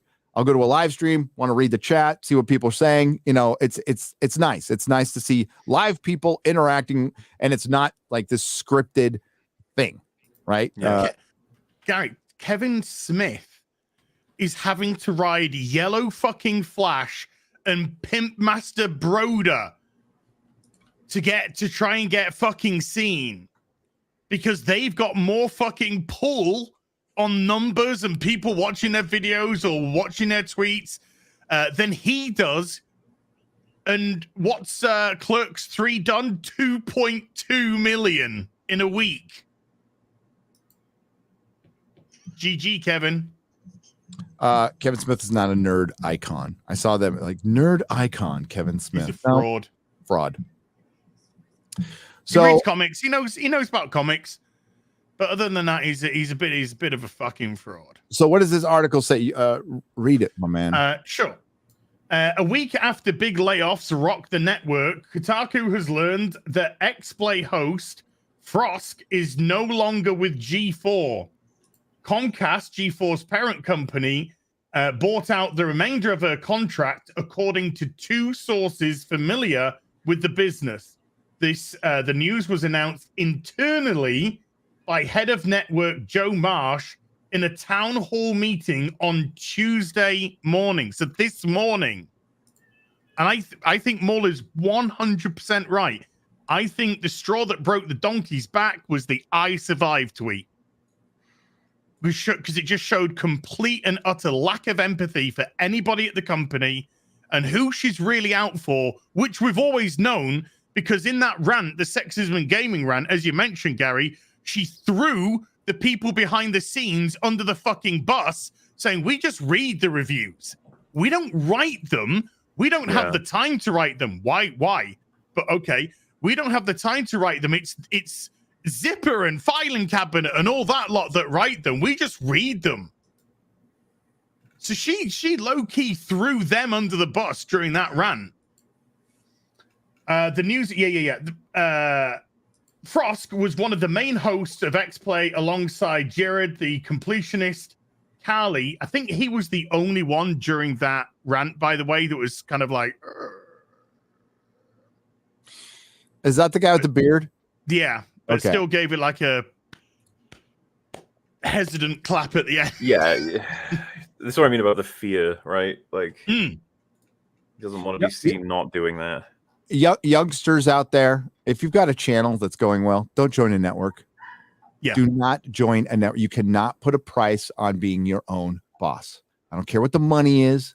I don't care. It could fuck you. Don't do it. There. Gary, the big... Don't do it.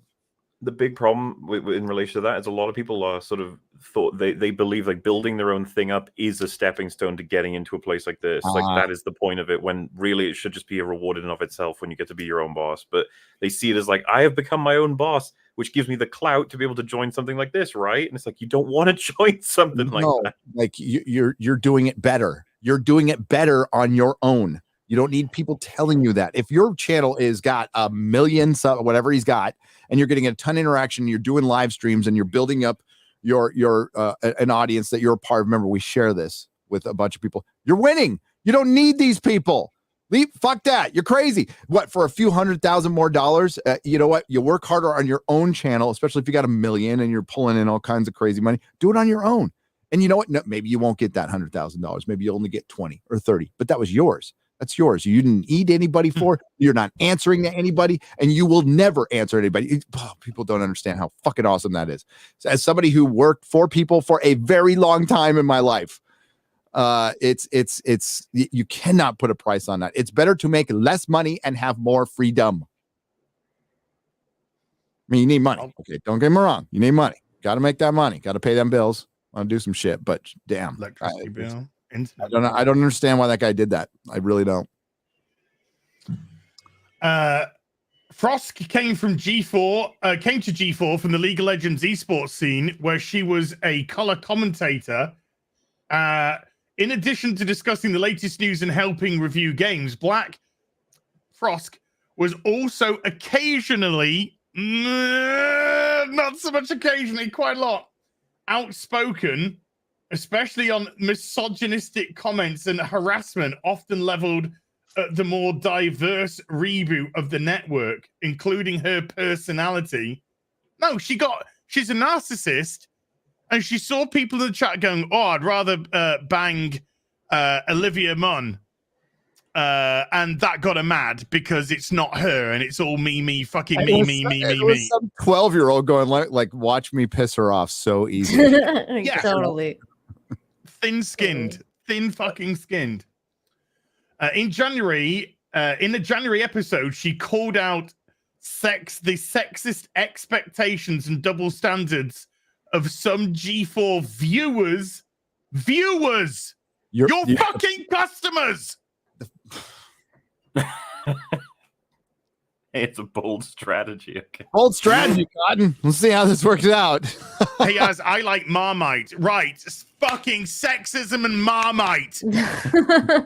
Anyone that eats Marmite, you just fucking fuck off. Anyone who When she drinks was driven out of League of Legends, you think she would have learned a lesson, right? Because she was driven out. Yes. And no, she just thinks she's right all the time. I mean, she is the absolute pinnacle of privilege and entitlement. That's what she is. She's so fucking arrogant. And I don't think she'll even learn from this. I think she's a raging narcissist. She's also the person that, after all of this happened, Gary, put out a tweet when Megan Fox and Machine put out, did that interview. She said, "Me and Machine Gun Kelly drink each other's blood." She put out a tweet saying, "I would drink your blood, Megan Fox, from both ends." Oh God. Gross. That's objectifying Megan Fox, is it not? Yeah, I believe it is. In the grossest way possible. Dude, she's doubling down. I put her other tweet on in the private chat where she's talking about sexism in gaming again. Oh, she's been arguing with them for days now. It's been forever. And it's still about the fucking Xbox PlayStation business as well. Sorry, go on. No, I was just responding to the other tweet or the other message in the private chat. Yeah. Yeah, in the January episode, she called out the sexism expectations and double standards of some G4 viewers in a speech that co-host Adam Sessler called one of the, quote, most amazing things I've ever been part of on live TV. This is Adam Cesspit, by the way. Adam Cesspit. Adam TDS. Who said that if one of his family members who vote Republican were to die, he would sit back with a cool glass of champagne and smile. He's just a class act, isn't he? What a 100%. A family member, not even just be horrible and say some random Republican. Yeah. If one of my family members votes Republican and they die, I will sit back with a cool glass of champagne. And I think he said celebrate it as well. Yeah, he said celebrate. And celebrate it. Yeah. That's Adam Cesspit for you folks. Yeah, their last chance at notoriety, Adam, has gone down the drain, buddy, because G4 will be following. All this is about to fall apart. And that, I mean, I've heard that from people for the year. You know what? No, people were telling, Ryan was mentioning this too, right? That heads were going to roll later in the year. We are now later in the year, and then it's done. Because last night she removed host of G4 from her profile. Yeah, she did. She still has the link to the YouTube channel, but that might be her only chance at I'll be interesting to see where she pops up. I wonder if the United Talent Agency does she have that talent to work on a United Talent Agency? Melanie Mack was speaking about this, and obviously Melanie Mack has been, quite prominent within gaming, and she was stressing how this is going to make it so hard for Frost to get fucking employed. Yep, because we know exactly why G4's fucking tumbled, and she's a big contributor of it. Not 100%, but a massive contributor to that, because she was the spark that lit the fire that the rebellion burned in, or whatever fucking Oscar Isaac said that didn't make it. Hey, maybe she should just go on YouTube, go to Twitch, be a streamer. Let's see how she does. Well, you see, Gary, she ain't got any following.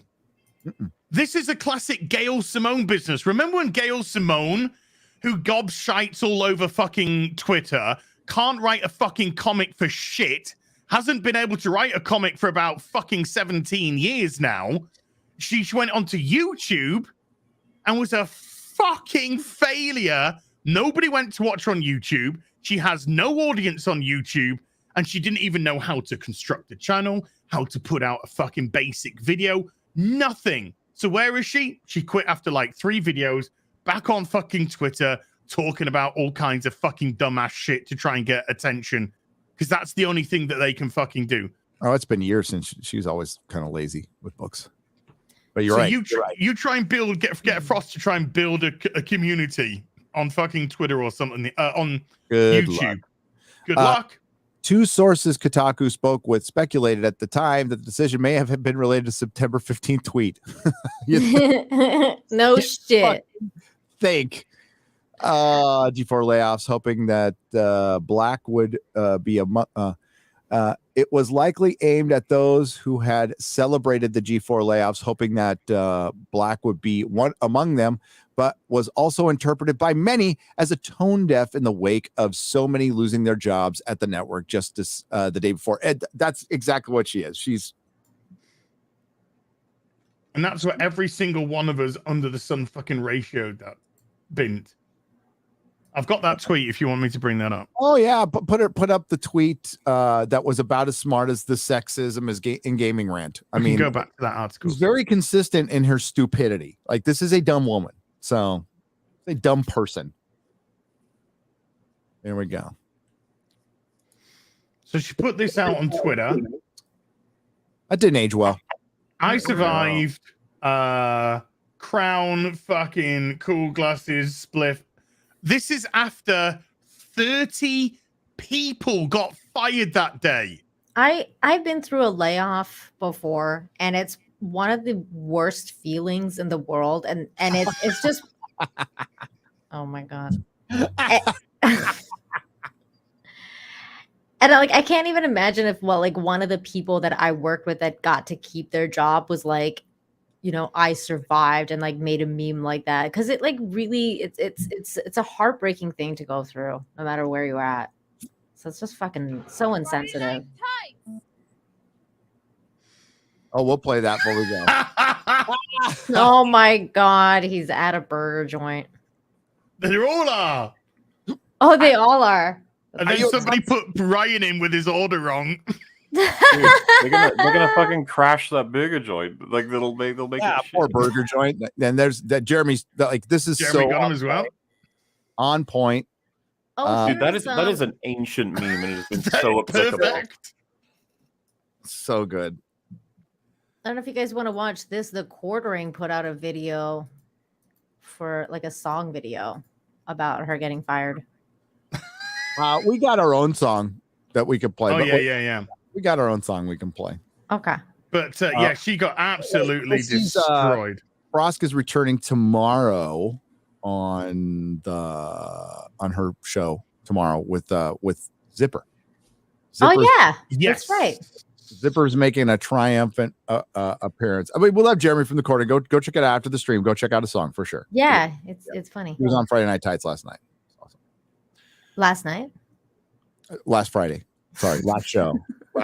It's all fucking bleeding. It's all a big blur now. Life's bleeding into one. So yeah, I'm super behind on stuff because my power, I went downstairs and my why am I blanking on the name now? Wife. No. Well, my wife was sizzling too. No. Circuit breaker was sizzling. It was sizzling. It was fucking sizzling. And I'm like, whoa. Oh my god. That's not good. So we had to shut everything down, called the guy out. He fixed it. It was actually kind of awesome, man. He fixed it boom. So now was it a loose wire? It was just a bad circuit breaker. Wow. Fixed it, and then that's. I could smell my cat's shit from here. Oh god! Oh. And her litter tray's in the front room. Go handle it. It's wafted up. I'll do it after. I'll clean after the show. Oh god, clean that. See, this is why she shits on your ground. No, it's because to test whether or not it was the kitty litter that was making her shit under my desk. I put her old kitty litter on top, so it's still got the other kitty litter on the bottom. So all she's doing at the moment is shitting on top of the litter and not burying it. No. So I've got to empty the whole tray, put a fresh tray of the whole new litter. It's a whole thing. I'll do it after the stream. Do you want to finish the article? Yeah, let's finish the You wanted the whole stream was this article. We did two articles. Finish the stream. We got 2 articles in the stream. That's pretty good. That's pretty good. Black's departure seems far from the only likely shakeup coming as G4 faces financial pressure to increase revenue by cutting costs. Yeah, you want to increase revenue? Get rid of the whole fucking network. 3 sources familiar with the business tell Kotaku that expect a bigger focus on lower budget personality-led Twitch streams instead of more highly produced talk shows and sketch comedy or segments, according to one source. Kevin Pereira, the host of Attack of the Show, is also set to leave G4 sometime in October. It's dead. Poor Kevin. Another one that, but he's another one that attacked the fans when all this business was going on. Yep. He and you end up. People loved Kevin before. They loved Adam before. I didn't care about that side of it. Oh my God, she just put out a tweet.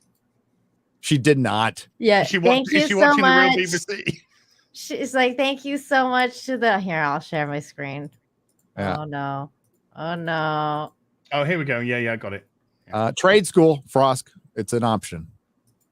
Thank you so much to the G4 TV and the talented expert at Esports Department. Love working with you guys. Getting all you guys fired. Bye. It was really. Now then, let's look for a nice meme. Legion of Memers. Oh You know what to do. Hold on. I'm just gonna tweet. All I'm gonna do is tweet this. Hold on. And this is all I'm gonna tweet. No words need to be said. This is all I'm gonna tweet.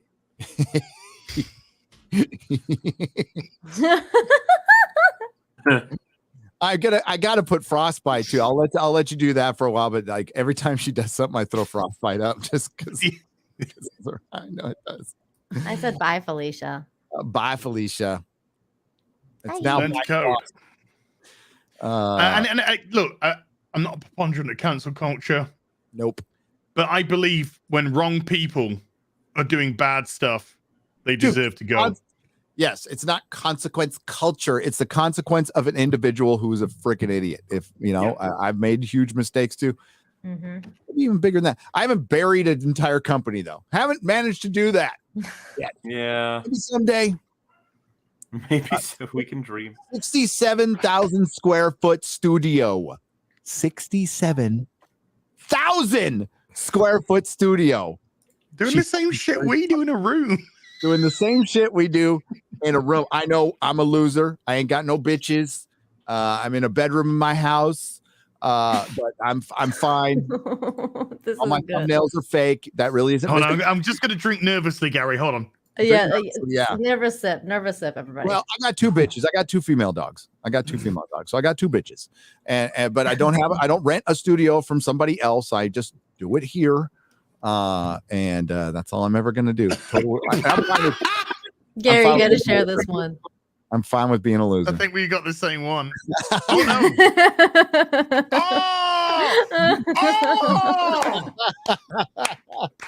I didn't survive. I think it works best if you just leave it at I didn't survive. I didn't survive. Goodbye. It works better like that. Bye-bye. The sea is always right. I need to get that clip. Always right. The sea is always right. Oh man, the sad thing is that there's probably some people that really needed that fucking job got fired because of her. Yep. All I know is that dyke can play.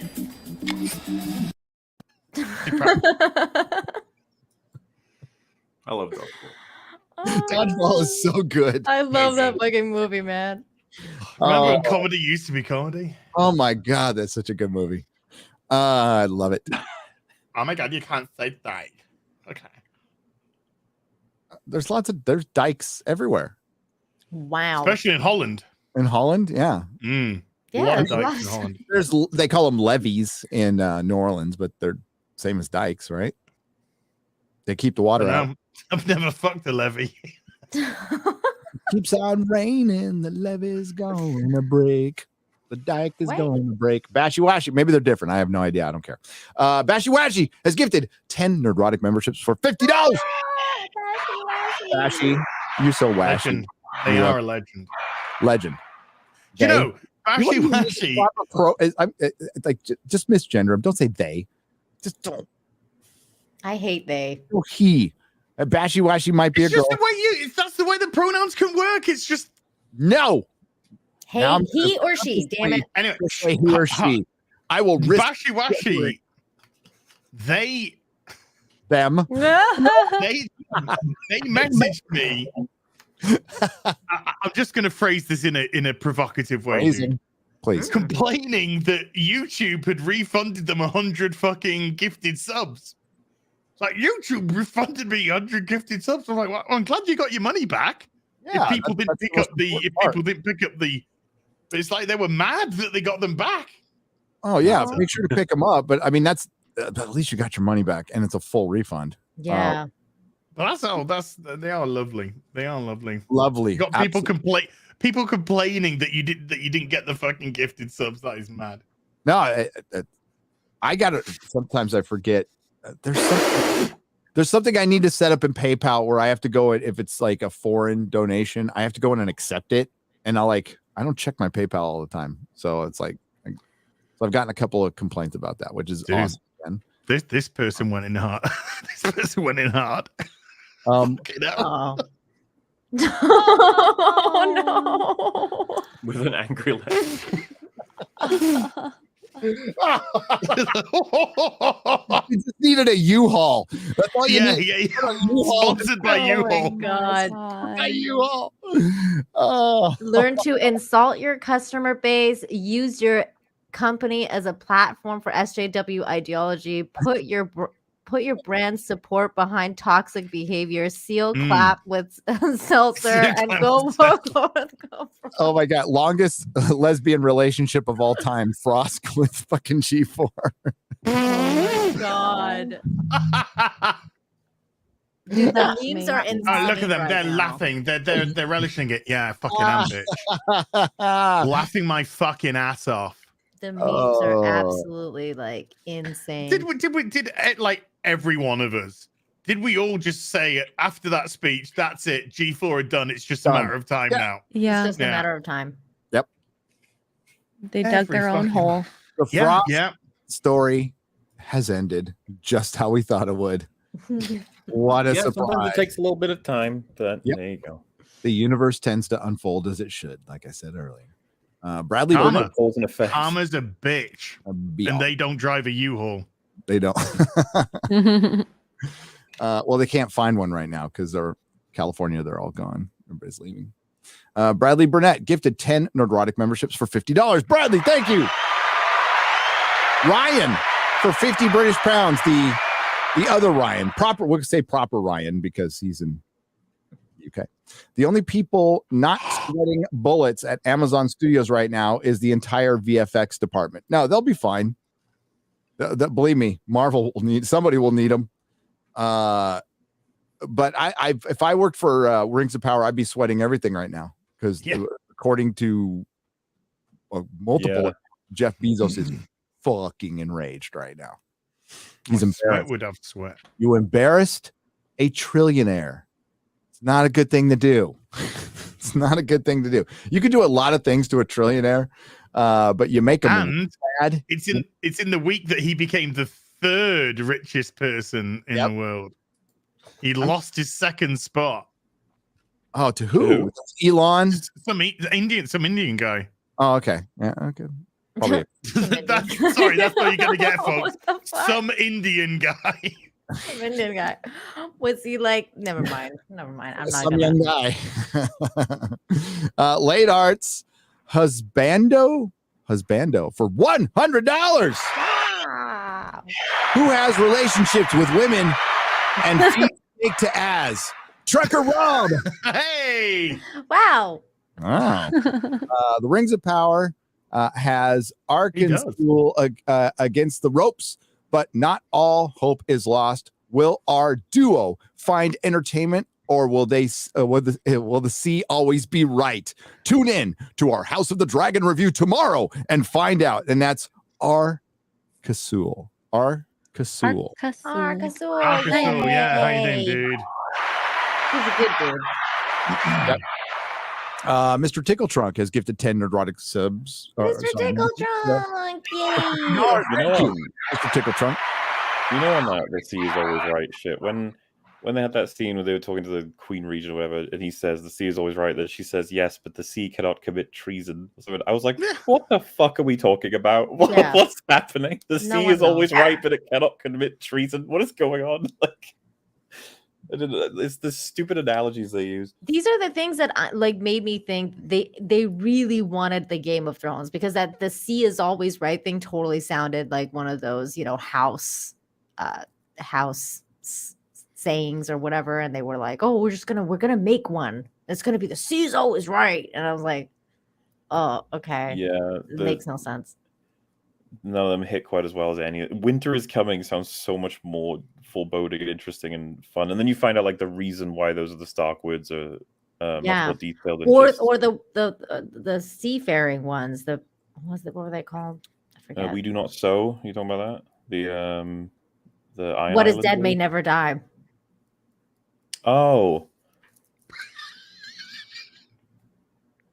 The Greyjoy. Actually, doesn't that come up in one of the earlier episodes? It's just like it's one of those is like not their official words or whatever. Isn't that what the Maester in Winterfell says? Gary, help me out.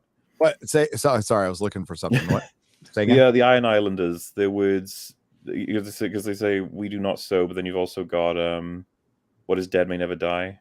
What is dead may never die. That is their religion of the drowned god. Yeah. Dead may never die, but grows stronger and harder.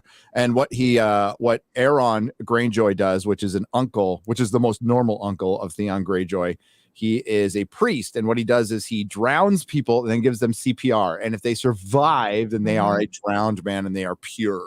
And they're pure. Yes. Yeah, and then because I think Bran is learning or trying to say what houses, what words there are, and I think he comes across the Iron Islanders, and he says that, and he says not their official words or something. I can't remember. Oh, okay, yeah. But we do not sow is their official words, right? It was a Lannister one. With the Lannister always pays his debt. Always pays his debt. Yeah, hear me roar. And Lannister always pays the debt is more of a saying. It's a hear saying. me roar is the Lannister one, yeah. Oh. And then a young woman, hear me roar. I like the Baratheon one. Ours is the Fury. Ours is the Fury. There's a lot of cool house words. But that's what I thought that's what they were doing with Rings of Power. They were like, oh, let's make like a saying that would be cool. The sea is always right. But does any of them, Gary, if you just share that, does any of them have a saying that is fries with that? No. Do you know the hilarity of this actually? Some dumb fuck woke company, just like G-Force, will pick her up and she'll infect them as well. Yep. It's a cancer. That's why when people talk about Disney turning around, for one, they have shown zero effort to do that. And I don't care how fucking good Andor is, they have showed zero effort. All of Disney. Little Mermaid was just announced. Snow White is coming out. And it's not just the race gender swaps. It's, oh, we're removing the guy from the story. It's all that shit is still going on. It's going to take a decade minimum to get rid of that. Well, Pinocchio was review bombed recently. Oh, you mean Groomer, the movie? Yeah. Groomer, the motion picture. Jane Theory's just tweeted this. Andor marks a huge departure from Disney's typical Star Wars model. Quote, the show announces its intentions to be different from its opening minutes, which sees Cassian looking for his long-lost sister in an alien brothel. Okay. Star Wars. Isn't that an alien brothel? Okay. Everybody's praising it. I've seen it, but it's gonna change Star You mean Wars. the people that got the screeners have said it's good? This I is know. crazy. It's gonna save Star That Wars, is you guys. crazy. The exact same people who praised She-Hulk through 4 episodes. And Give Chris it a Moore, chance. I love you. I just saying that I am too sober to ask for you to share whatever you were smoking when you were watching that. But I love you, man. I love you. I love you. He has a right to his opinion. He totally respectful of mine. That's all we ever ask. Of course. And yours. More importantly, yours out there. Let's go. Unless it's sexism in gaming, in which case, fuck off. Let's talk about sexism and Stop mental watching us now. Melanie Mack's tweet from the other, like the low effort meme was beautiful. It was beautiful. Let's talk about sexism in Middle Earth. Sexism in Middle Earth. No Zaku boy for $50. Yo, no Zaku boy. Oh, here we go. Who sees into the hearts of men and the undergarments of women? Peeping Tom chases a criminal that can leap through time into the bodies of their victims. If Tom's eyes fail, can his nose succeed to sniff out the who dealt the quantum queef? Oh no! Oh my god! Wow. That is Peeping Tom. That is a Nozaku Boy has been slowly writing the Peeping Tom comic series through super chats for about a year now. And some of the covers, especially with featuring a lot of X-Ray Girl in those Peeping Tom. Yeah. Somebody likes It's stopped X-Ray being Girl. me completely now, and it's just X-Ray Girl. It's so cool. You got X-Ray Girl. You got a cosplay as X-Ray. X-Ray Girl. Play as X-Ray Girl. Yeah. There you go. Your Okay. Halloween costume this There year. you go. Okay. Peeping Tom work with that. cosplay. Might be hot in that outfit though in Orlando. It's gonna be getting hot in here. So Yes. take off all your clothes while building a shelf. My By the way, we need to hold Drunk 3PO. Melanie Mack wants everybody to. I'm not going to cosplay as the Little Mermaid. Drunk 3PO. Drunk 3PO said he's down. Oh no! He's going to cosplay as the Little Mermaid. As the Little Mermaid. Yes, I am challenging him to do it now. Which version? Which version is he doing? Blackface? Oh no! No, I want him to do the modern version. dude. Yes, Is he going full Trudeau with it? maybe. You go full Nick Recader. He's gonna that was Nick Recader cosplaying drag. I know. That was great. Oh my god! Yeah, I had some moron tweeting me like I was gonna care. Like Nick Recader did that. Like I'm gonna distance myself from Nick Recader because he fuck off. That was my thumbnail when he came on the channel. I was like, this is Yes, it was. Yes. That's what it I was. love Nick Recader and his I Nick's do great. too. fucking nose. Love you, Racket. His nose. And his big fucking nose. Thiefly Chap on the Streamlabs side for $31.25. Hail the real BBC. My cat died last Friday. No. No. And the real BBC and FNT have made me smile for the first time since. Here's a token of my gratitude and keep fighting the good fight. Well, I raised your my cat. sugar-free Red Bull Yeah. to your kitty. To your Cheers kitty. to the cat. Rest in peace. Dude, I every time I see, because Belle's 13 next year. Oh, You know, she's getting older. She's not an old dear because she's spriteful, but I'm just I just like I don't want you to go. I Yeah, know. yeah. My dogs are getting. I got 2 of my dogs are getting up there. Like one's not going to last the year. Oh, She gets to get all the snacks. She gets freaking Everything. pizza and everything now. Yeah. She's got like little tumors on her stomach and stuff. Oh, Yeah, my Parker. Doggy. We're just being extra nice while we can. Reaper Ripper for $50. Greetings from Eastern Europe. Hail Eastern Europe, by the way. You know that saying comedy equals tragedy plus time. Everything you know or you like everything you know is like a joke you would say 20 years ago. Now come to life. So this is what happens when you have comedy plus time equals currently reality. Oh, well stated. It's almost too smart for me. I like a good math equation. I like it. Well, I mean, it's not wrong. It's not wrong. The shit that was, in other words, we are living in a parody right now. Yes. A parody timeline has arrived, and there's a lot of reasons for this. Can't get into them all, but we are the products of affluent civilization, and we have a lot of very young people with no meaning, and they found out that to find that meaning, they were told to go to university, and we allowed a bunch of weirdos, degenerates invade our universities and our schools, and it fucked up our kids. And parents are there's some fucking weirdo and fucked up parents out there who are responsible as well, and now we're paying the price. I don't want to bring up detractors. Somebody, I was sent this. So somebody tried to bring my wife into the whole like oh, Nerdrotic's a grifter, blah blah blah, and he like ignored his wife while she was losing her business. No, I didn't. And fuck. Like whatever. I mean, people like I made their little fifis hurt because I don't like a movie, and people need to strike out however they can. Fucking go for it. I can take it.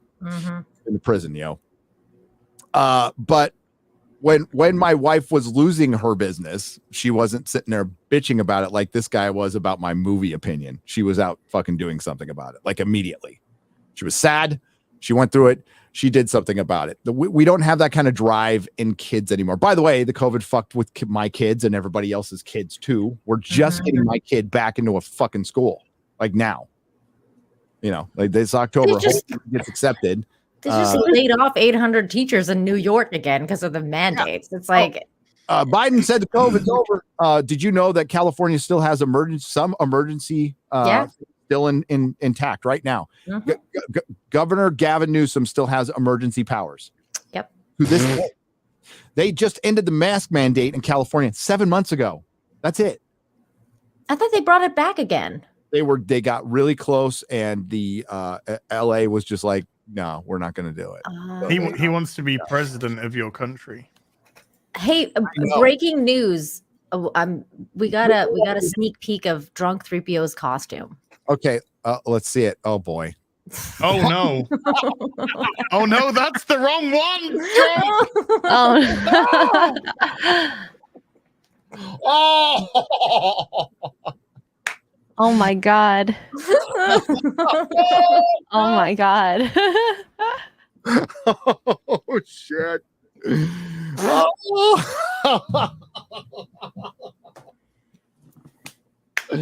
MauLer's like MauLer's like, why am I here? Why do I hang out with you guys? I'll spend every second of my You've seen life. EFAP. I've seen EFAP. Remembrenzas for 1,000 Argentinian pesos. The C knows everything except the combination of the safe. Hail to you all, fine gentlemen and ladies. Well, it might. Hey.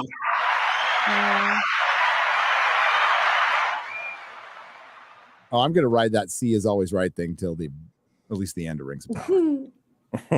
So is Galadriel. And she wants to ride some. Never mind. She wants to ride a horse. She likes riding. She likes riding. Oh, whoa. That wasn't Shadowfax that she was riding, was it? No. Well, I mean, you never know. Yeah, no, it couldn't be because Shadowfax was Rohirrim Force. But, but Gary, this is Amazon's Ring of Power. Yes. There's no rhyme or reason. There's She could have been riding fucking Black Beauty for all we fucking knew. They'd be like, wait, Gandalf wrote the King of Horses. No, it's gonna be Galadriel now. Shadowfax will be a girl for one. So it'll be just a filly, just a big filly, I guess. I don't know much about horses. They kept comparing her to a male horse too, like a young male horse. They called her a colt. Colt. Yeah, I think she was just getting her rocks off on that. I do too. That's why she was smiling so much. Speaking girls of writing, did you see the trailer for House of the Dragon, MauLer? Did you see Vagar? Did I see the trailer for House of the Dragon? For the next episode? Yeah, we watched it. But like, did you see? I watched it with you, right? So there's Damon, and then he's with Lena Valerian, and she's riding Vagar, and they show how fucking big it is. I didn't catch it. It's freaking huge. It's huge. It looks pretty good.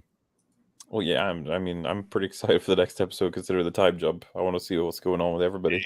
Yep. Well, they show Aemon about to mount the dragon. We got lots of crazy shits happening. Yeah. Michael H for $5 says, "Hail all, Gary. Since you have read Fire and Blood, am I a green or a black, and why? I am a black. I am rooting for the blacks. I just because I'm rooting for the blacks. No, because I like Daemon Targaryen, like in the book and in the show. That's why I'm rooting. Matt Smith. They're not the good side. There is no good side here. You'll just wait. Because right now, I mean, like if you read the book, I almost think the book is way more sympathetic to Rhaenyra. I mean, it's not super sympathetic to her, but it leans towards her. But remember, it's a Maester writing it. I think the show is much more sympathetic to Alicent. Like, sure. Definitely, yeah. I feel like Alicent's downright the good guy at this point. Mm-hmm. And the book does not. To me, it doesn't come off that way, but I could be wrong. Ian for $4.99. As Gary, rate every Daredevil run best to worst. For me, it's Miller, Mazzucchelli, Bendis, Miller Jansen, Brubaker, Chichester, O'Neill, Nascenti. Oh, I put Nascenti way higher than that. Come on, son. Wade. So Miller, Mazzucchelli. No, Miller Jansen number one. Miller Jansen number one. Then Miller Mazzucchelli. Then Brubaker. Then Bendis. Then Nascenti. Chichester, O'Neill. Wade's not even on it. Fuck Wade. Ian, I hate the Wade run.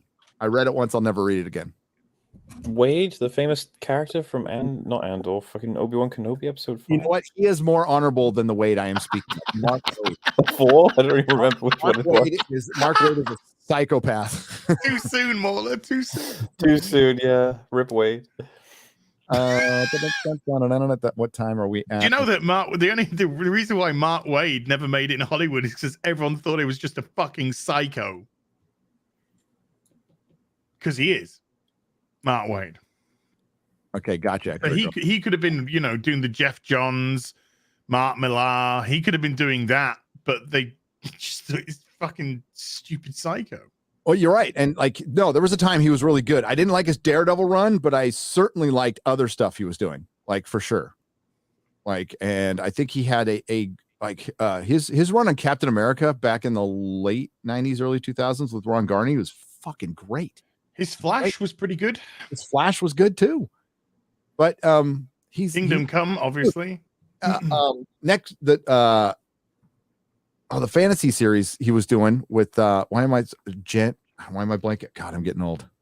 I like this stuff too. Sojourn, Sojourn. Sojourn, yeah. Sojourn. I call it Sojourn. I don't care.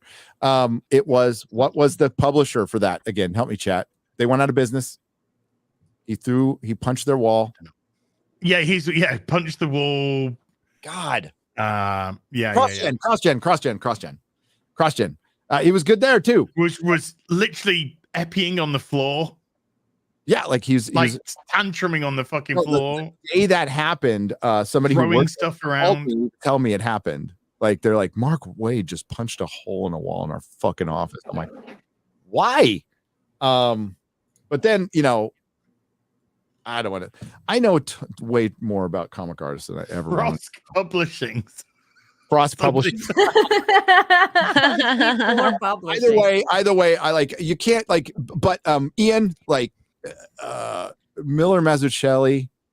That's a good number one. That's a really good number one. That is Mazzucchelli's so fucking good. He's such a good artist. I love Year One cover. Oh, Oh, such good shit. So. I think Nascenti was good though, man. Gotta have her higher. Oh, and Denny O'Neill's a classic. Can't go wrong with Denny O'Neill. Like after Miller left, the run stayed good. The run stayed really good. Lots of good stuff happened. Read your Daredevil, folks. I would say for Batman and Daredevil in the 80s, in the early 80s and Spider-Man. Those were 3 titles. We were just in good times. They were consistently good between writers and artists for years and years and years. X-Men, Amazing Spider-Man, even Spectacular Spider-Man, Daredevil, both Batman titles were just, it was a good time to be alive and be a comic book fan. I'll just say that. I've been reading some She-Hulk because I wanted to see. She-Hulk was great. John Byrne's run was great. I wanted to see, what could have been, and fuck, it's good compared to the shit we're getting. But Daredevil at that time and Batman at that time were next level. Good. And I know everybody's going to go X-Men. I'm there too. I just like those books a little bit better, but I still think because we'll add X-Men there. Those three titles were so strong it raised everything else. It just it raised. You've never read Batman 300 to 400 first run.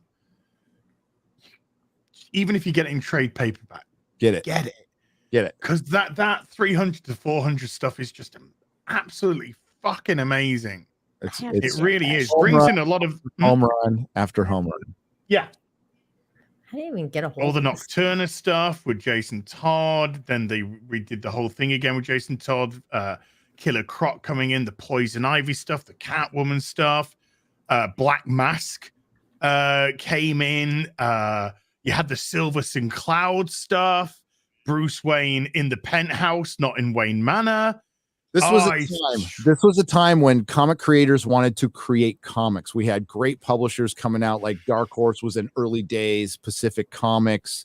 You were getting Rocketeer, of course, Teenage Mutant Ninja Turtles, which changed fucking everything for independent comics, which is a derivative of they just straight up, we're Daredevil fans, Frank Miller Daredevil fans, and they make this another amazing IP. And all they wanted to make was comic books. They didn't want to make scripts to get Netflix deals, which is what kind of fucked up everything.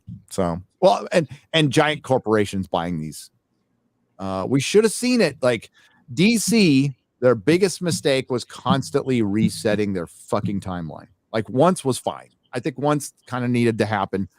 But let's doing it over and over again. And then once they fixed it with Rebirth, I think they fixed it. I think they were on a trajectory to do great things. They fucking stopped it so they can get all woke. So terrible. Yeah, Rebirth started off so good. It did. It was so fucking. I was in. I have some news. Oh boy! Apparently, ooh, YouTube are doing some monetization changes, and the motivation behind it looks to be that they really want to kill TikTok at this point. But apparently, making monetization is going to become a little bit easier. You can even monetize now with licensed music on top of your videos. So they're going to try and find a way to implement that. And yeah, they're going to have a library surely for the licensed music that can be used. Not sure exactly how this is going to be implemented yet, but it seems to me like I'm seeing someone analyze this, and it looks like it's all in aid of trying to make the shorts more viable, because music appears in the shorts as well a lot of the time. What I know that they're doing with shorts is they are going to allow you to link long form videos to your shorts. There's going to be a shorts tab in your stuff, and there's also going to be a live streaming tab now in your stuff. Seriously, this is because they need to compete and kill TikTok. They're trying to kill TikTok. TikTok will kill itself. People will burn out on that shit. You can't have a whole fucking, for one, they can't make any money off TikTok. You can't. I hate TikTok. I don't know how they get away with all. They must be licensing music, so the license fees must be crazy. But yeah, it's super hot now. Don't try to be TikTok, YouTube. Be YouTube. Be fucking YouTube. Stop banning people.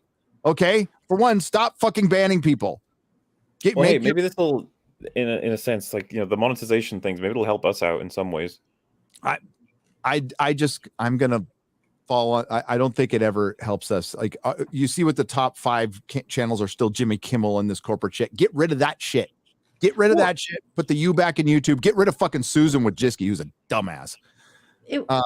It will help, like especially this copyright music thing, because if they allow more of that, like then we can listen to stuff What with is music YouTube in it. doing now? They are reacting to other channels.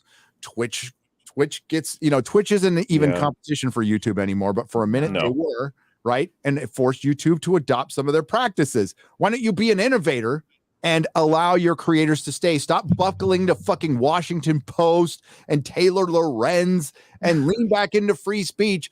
And so we're not making these alternative platforms that are just, like I'd love to go to the alternative platforms, and I probably have to someday, but they all just end up being one side, right? And I know Rumble doesn't want to be that, but that's what they are right now. Dude, Rumble chat sucks. Like it's like freaking terrible. They need to You're work. absolutely right, by the way, Gary. The Twitch kicked their ass in terms of the streaming thing, but YouTube have now caught up. In fact, I think they've kind of passed Twitch, because the features that YouTube have are slightly better at this point than Twitch is. Twitch needs to catch up to YouTube in streaming now. But at the same time, Twitch's fucking rules are insane. Like, do you guys know about the one where, like, if you're a banned person on Twitch, then your content cannot appear on any other streamers? Like, so if you got banned on Twitch, Gary, I wouldn't be able to show anything to do with you on my Twitch stream. Otherwise, So I would get banned. Alex Jones on. It's absolutely insane. From YouTube, yeah. You know, That's what happened with Destiny, I think, when he got banned. Yeah, you can't show any of his content if you're a Twitch streamer. But the crazy funny thing about that is that, let's say you're a person who hates being criticized, and there's Twitch streamers who are criticizing you. You need to get on Twitch, stream, say the N-word, I guess, get banned, and then no one's allowed to talk about you anymore. See what I mean? Like, it's like this really weird sort of backflip on the system that you can get protection because of Twitch's rules. Whatever. This is what I mean. Like, as bad as YouTube will get, it's never going to be as bad as Twitch. But it looks like YouTube is trying to take things from TikTok and continue its, like it wants to have the shorts. It wants to have monetizable shorts. We want normies, and TikTok has the attention of like normie. Like, are dudes watching TikTok though? Do dudes watch TikTok? Really? When I first heard about it, and to this day, I still don't understand it.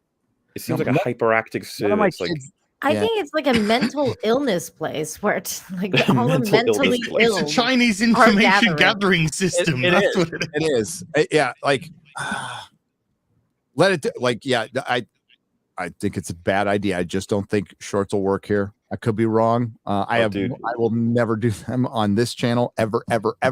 And if it kills it, fine. I don't care.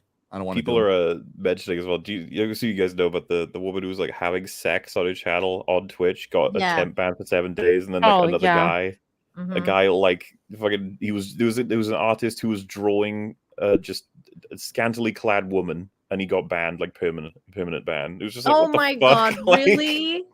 Literally having sex is like apparently fine. Wow. 7-day ban. Yeah, the 10 remember bans. Copa? Remember the big fear with Copa on YouTube with the 13 and under thing? How does Twitch avoid that? I have no fucking clue. So when you see all these choices in a Gary, that's in their entire market is to basically groom 13-year-olds. That's their whole. When you see the broad timeline for all these companies and all the decisions they made and all their fucking platforms, they all seem like they're retarded. I never really get it. So many really bad. Is it YouTube at its best was like a decade ago? Not even kidding. Like every time it might be like more streamlined at this point, or there's other things that are beneficial about it, especially the streaming aspect. But holy shit, do you guys remember how much more customizable it was, and how much less sort of? I wasn't around. I know we're on StreamYards now, but I still miss when we could just stream through YouTube and not have to attach it to anything. Which. If you just scroll down the front page of Twitch, which I'm doing right now, it's all ASM. You all know what you're just gonna see. Hot tub streams. Is it hot tub streamers? Are they still going? Well, it's mostly just females ASMR. sat at the desk doing fuck all, wearing fucking bunny ear headphones, looking at the phones or eating cereal. Licking the mic. Most likely just fucking begging for super chats. For recommended, I have Fortnite, Call of Duty. Fortnite. My recommendations are very different from yours, Az. Wow. Well, I don't go on Twitch. So why that's on my, is it because I'm male? Is it why? It's just like the time I logged on to Facebook after a year and they said that I was interested in, transgender lesbian groups. I'm like, what? Why? And it says, look, because I haven't streamed on Twitch for 2.5 fucking years since moving to YouTube streaming. And so I don't go on this place I don't go on this on Twitch. And my recommendations are Amaranth, another thirsty girl, another thirsty girl, another thirsty girl, another thirsty girl. They know you're male, so they're like, male, this person will like Amaranth and thirsty girls. Dude, Demographic. Somebody's got 113,000 viewers. Who's XQC? Oh, there's a big drama going on with him and his community. He's like the #1 Twitch streamer, I think. Drama, he's got season finale, extended cut, director's cut, premium version, double. What the fuck? I don't even understand. Gary, don't even try. I don't even. What does that understand, mean? I don't know, but he's got 113,000 people, and they're talking about Hassan or whatever. I don't give a shit. Live your best life over there on Twitch. I might go on there for a viewing party for Rings of Power for the finale. Yeah, we might do the finale viewing party. That would be the first time in 2.5 years I would stream on Twitch. You're the only. No, I did it once, a couple years ago. Gary, 2 days ago, I got a fucking paycheck from them. You did? You did? That's crazy. Well, good for you. How much? $90 or something. $90 is $90, brother. I know. Right. It's like. Wow. We got to get out of here because I got to get to work. But Okay. Yeah, I got to make a Frosk is fired video. Yeah. Serial Martins for £5 British pounds says, damn it, as you're the same as MauLer, you also did the thing with the thing. # never change. $$ says X-Ray Girl got that chi to keep her immortality. There you go. Stuart Easton for £5 British pounds. Gary, can you pretty please do a let's play with MauLer of the Telltale Game of Thrones game? It will be a blast to watch. Plus, there's no way for you to get lost. I own that game. Get on Twitch, Gary. There you go. Maybe. It'd be funny. It could be funny. It's too boring for MauLer, though. I would watch the shit out of that. Would Too you boring for me. You want to do the Telltale? I play plenty of talky games and walkie. All right, then games. let's do that. Like maybe for like a holiday thing for fun. Like, Sure. Oh, that sounds like fun. It'll be wholesome. It will. I have it on my on the Steam. I also have a physical copy of it too. There you go. Cool. Gregory, and I've played it. Gregory Pranty Jr. for $10. Gary, did you see my email regarding Daredevil coming to She-Hulk? Yes, I definitely didn't pull Suit in place. Suit will be talking about the yellow suit. Hail the chat and hail the real BBC. Yeah, I don't like the yellow suit. I fucking hate it. It looks like it was made by a blind guy. So I don't know why they're bringing it in, and I don't know why he's in this show, and I'm fucking pissed. This will probably be the most like enraged I'll get, because I'm like past, like Marvel's just dying. It's just fucking dying right now. But this will make me mad. Like we asked for Daredevil back, and what do we get? We get like soap opera writers coming in. It's so fucking dumb. I am not surprised. I am not surprised that Disney Marvel did not hire like a blind writer to write the show. I wouldn't be surprised at all if they did that, if they did something like that. We hired this writer because they really like the color yellow. Yeah, dude. That's Sammy G for $10. Please check out Flash Blitz latest tune, The Lord of the Rings, The Pronouns of Power. I feel like it's spot on and thought it would be awesome to see your guys' reaction. How long is it? How long? 5.5 minutes, 6 minutes. I played it yesterday on the Super Chat Square Up. I can't play something yeah, I'll play it on the Square Up. Hey, X-Ray Girl, could you leave that one unhighlighted so I can put it on this? Thank you. So I can put that Blackface is trending. And it's all about Trudeau. I have not seen the Primal. Gary, what did you think of the Primal finale? I heard it was amazing. I haven't seen it yet. Damon Dog for $5. I will see it this weekend. I heard it was a heartbreaker. Frank Streamlabs for $10. As a MauLer will hopefully now know this sketch from the UK sitcom Mitchell and Webb Peep Show and how it relates to so much the She-Hulk, and it's a link. Are we the baddies? No, it's not that one. Are we the baddies? It's literally the joke is two writers who are talking about like how they've been hired to do something they have no fucking clue what they're doing, and it's almost like it's a joke about She-Hulk, but it was obviously from like 10 years ago or whatever. So it's beautiful. But you might not be able to play it for copyright though. Oh. I think we've got The thing about writing an American courtroom drama is that even though we don't necessarily know that much about courtrooms or America or drama, we do know about drama. Is what I'm saying. We felt it being such a rarefied field, we didn't need to mess around with that much so-called research before knocking out 10 episodes. Yeah. How many people do you know who've actually been to America or met a lawyer? Or both. Or either.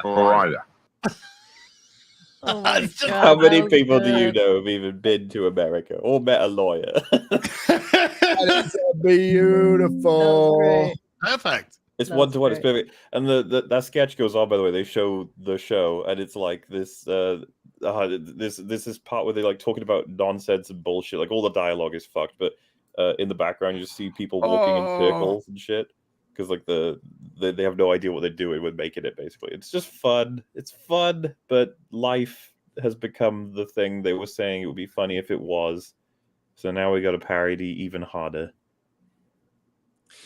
We do. And that's where we're going to wrap things up. We'll get the rest on the square up, baby. Thank you very much for showing up. Thanks to the Modrotics. Thanks to everyone who left a super chat and a donation. We appreciate you. You help keep the lights on. We'll see you next Tuesday on Az's channel, Heel versus Babyface. Same bat time. 12 p.m. Central and whatever the fuck time it is in your little secret. Yeah. That relies 100% on the Gulf Stream, and if it didn't, you'd be under fucking 500 feet of ice. Did you know that? Yeah. If global warming does occur, we will have an ice age over here in the UK. That's not very warm though, so that's weird. Yeah, weird. That's Az, plug whatever you like. Tomorrow on Chrissy's channel, the newly fired Frosk and the newly fired Zipper are gonna be there. Maybe some others, not too sure. But that's I think at 3 p.m. UK time, 10 a.m. Eastern. But I will tweet out when that occurs. Is anything on tonight to watch? Andor, midnight. Really? Oh, damn! I forgot. So there's nothing for me to watch.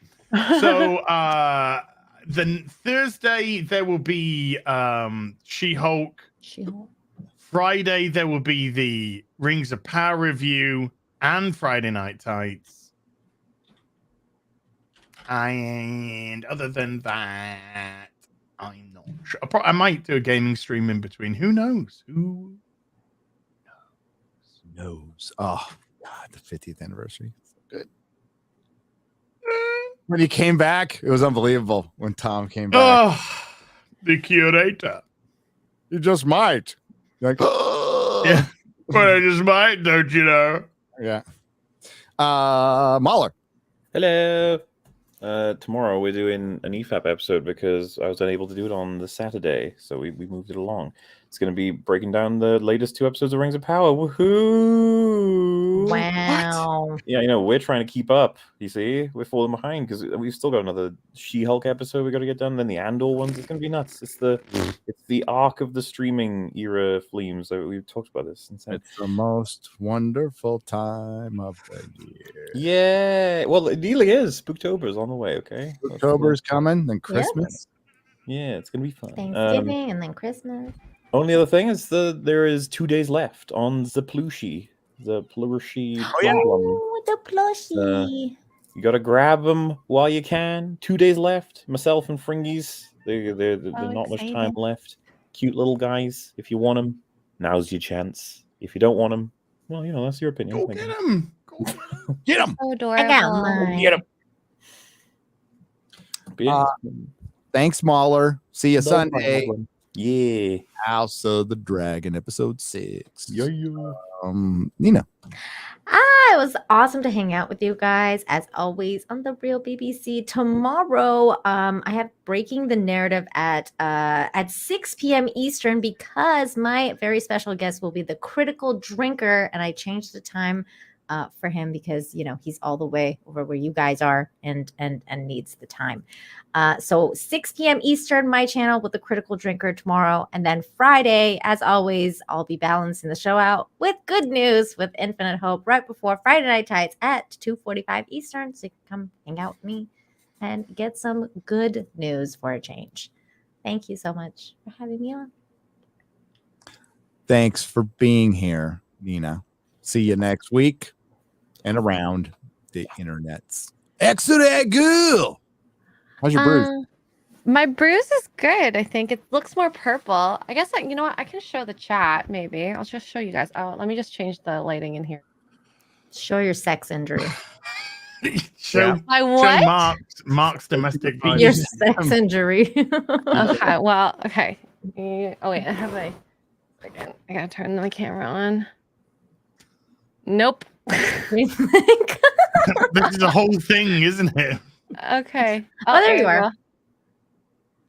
So I got this. Oh no. And then I have this. Okay, what's this really from? No, treetop trekking. It was a net, a cross net of ropes and climbing it. So midway through, I decided to take a break. So I strung my arms through like this, and then just like hung there like that. Like, okay, I can breathe now. I don't need to do anything. It's a lot of work. Okay. Wow. Ow. Yeah. You can catch me tomorrow. I'll be on the Nooner, my second Nooner. I'm getting better at these, I think. Or as my chat says, it should be called an Afternoon Delight. For me, at least. Wow. Okay. Wow. And the Hulk's in the way. I'll be on Twitch playing more Outlast, the DLC. I'm really scared. Aww. I cried a lot. Yeah. Hulk's upset. Yeah. Aww. It's okay. Don't touch his therapy. Sun's going down, big guy. Yeah, he's upset because he's been fucking cucked now. Who's our guest on Friday Night Tights? It's the guy above me with the tentacles. Wow. Oh my god. Oh, hello. Hello. Hello. Hello. All right. Steven Voiceover has made a great song, Frosk Urine. If you don't like it, don't watch it. Go check it out on Twitter. Okay. We'll play it on FNT because I got to play our song, and we're kind of short on time. But Steven Voiceover, you're awesome. Thank you. Thank you for the clip in the beginning. Follow Steven Voiceover on Twitter. It's at Steven Voiceover. Thank you very much, kind sir. So it's coming. Back up the charts again. I don't know how much play we're gonna get. I mean, next 48 hours will be fun. So please enjoy. Friday night. Friday Night Tights. You're about to get frost bitten. Get him! Fasten your seatbelts. It's gonna be a bumpy ride. ride. All you geeks and gamers better stop jerking off to me, okay? I smell like burnt hair and Julie, but that isn't stopping you. I fuck you like you're retarded because I think you're all retarded. I see the chat. I see you in the chat. Hit an F right now. Jerking off to your girl. Frost bitten. Go, Frost! Now press F if you're not jerking off. Frost bitten. Go, Frost! Friday Night Tights. Get him! Frost bitten. Go, Frost! Now press F if you're not jerking off. I see the chat. I see you in the chat. Hit an F right now. Jerking off to your girl. I'll wait. It's weird! Do not come. Do not come. I'm gonna come. I am not qualified. Go ahead. Make my day. Get him! called me Beaver Barbie. Bitch, you're that goddamn ugly. I jerked off to the dislike ratio. I'm not hot to you. No. What in the heck did I just walk into? Wow. People keep confusing me for prepubescent Justin Bieber. Someone in the chat called me Eminem mid-transition. Frosk bitten. Now press F if you're not jerking off. Frosk bitten. Why do you like tights? Frosk bitten. Now press F if you're not jerking off. I see the chat. I see you in the chat. Hit an F right now. Jerking off to your girl. I'm standing up for all the women at G4. Emily, Abby, Megan, Joe, Jake, Zipper, Pockets, Scissors, Tape Dispenser, and Filing Cabinet. X-ray girl, she is a beautiful young Oriental. X-ray girl, give me cock. Ask them the price of cock. X-ray girl, what is this for you to stroke your chopstick to? You don't like it? Go somewhere else. Peace. Right out. All I know is that dad can play.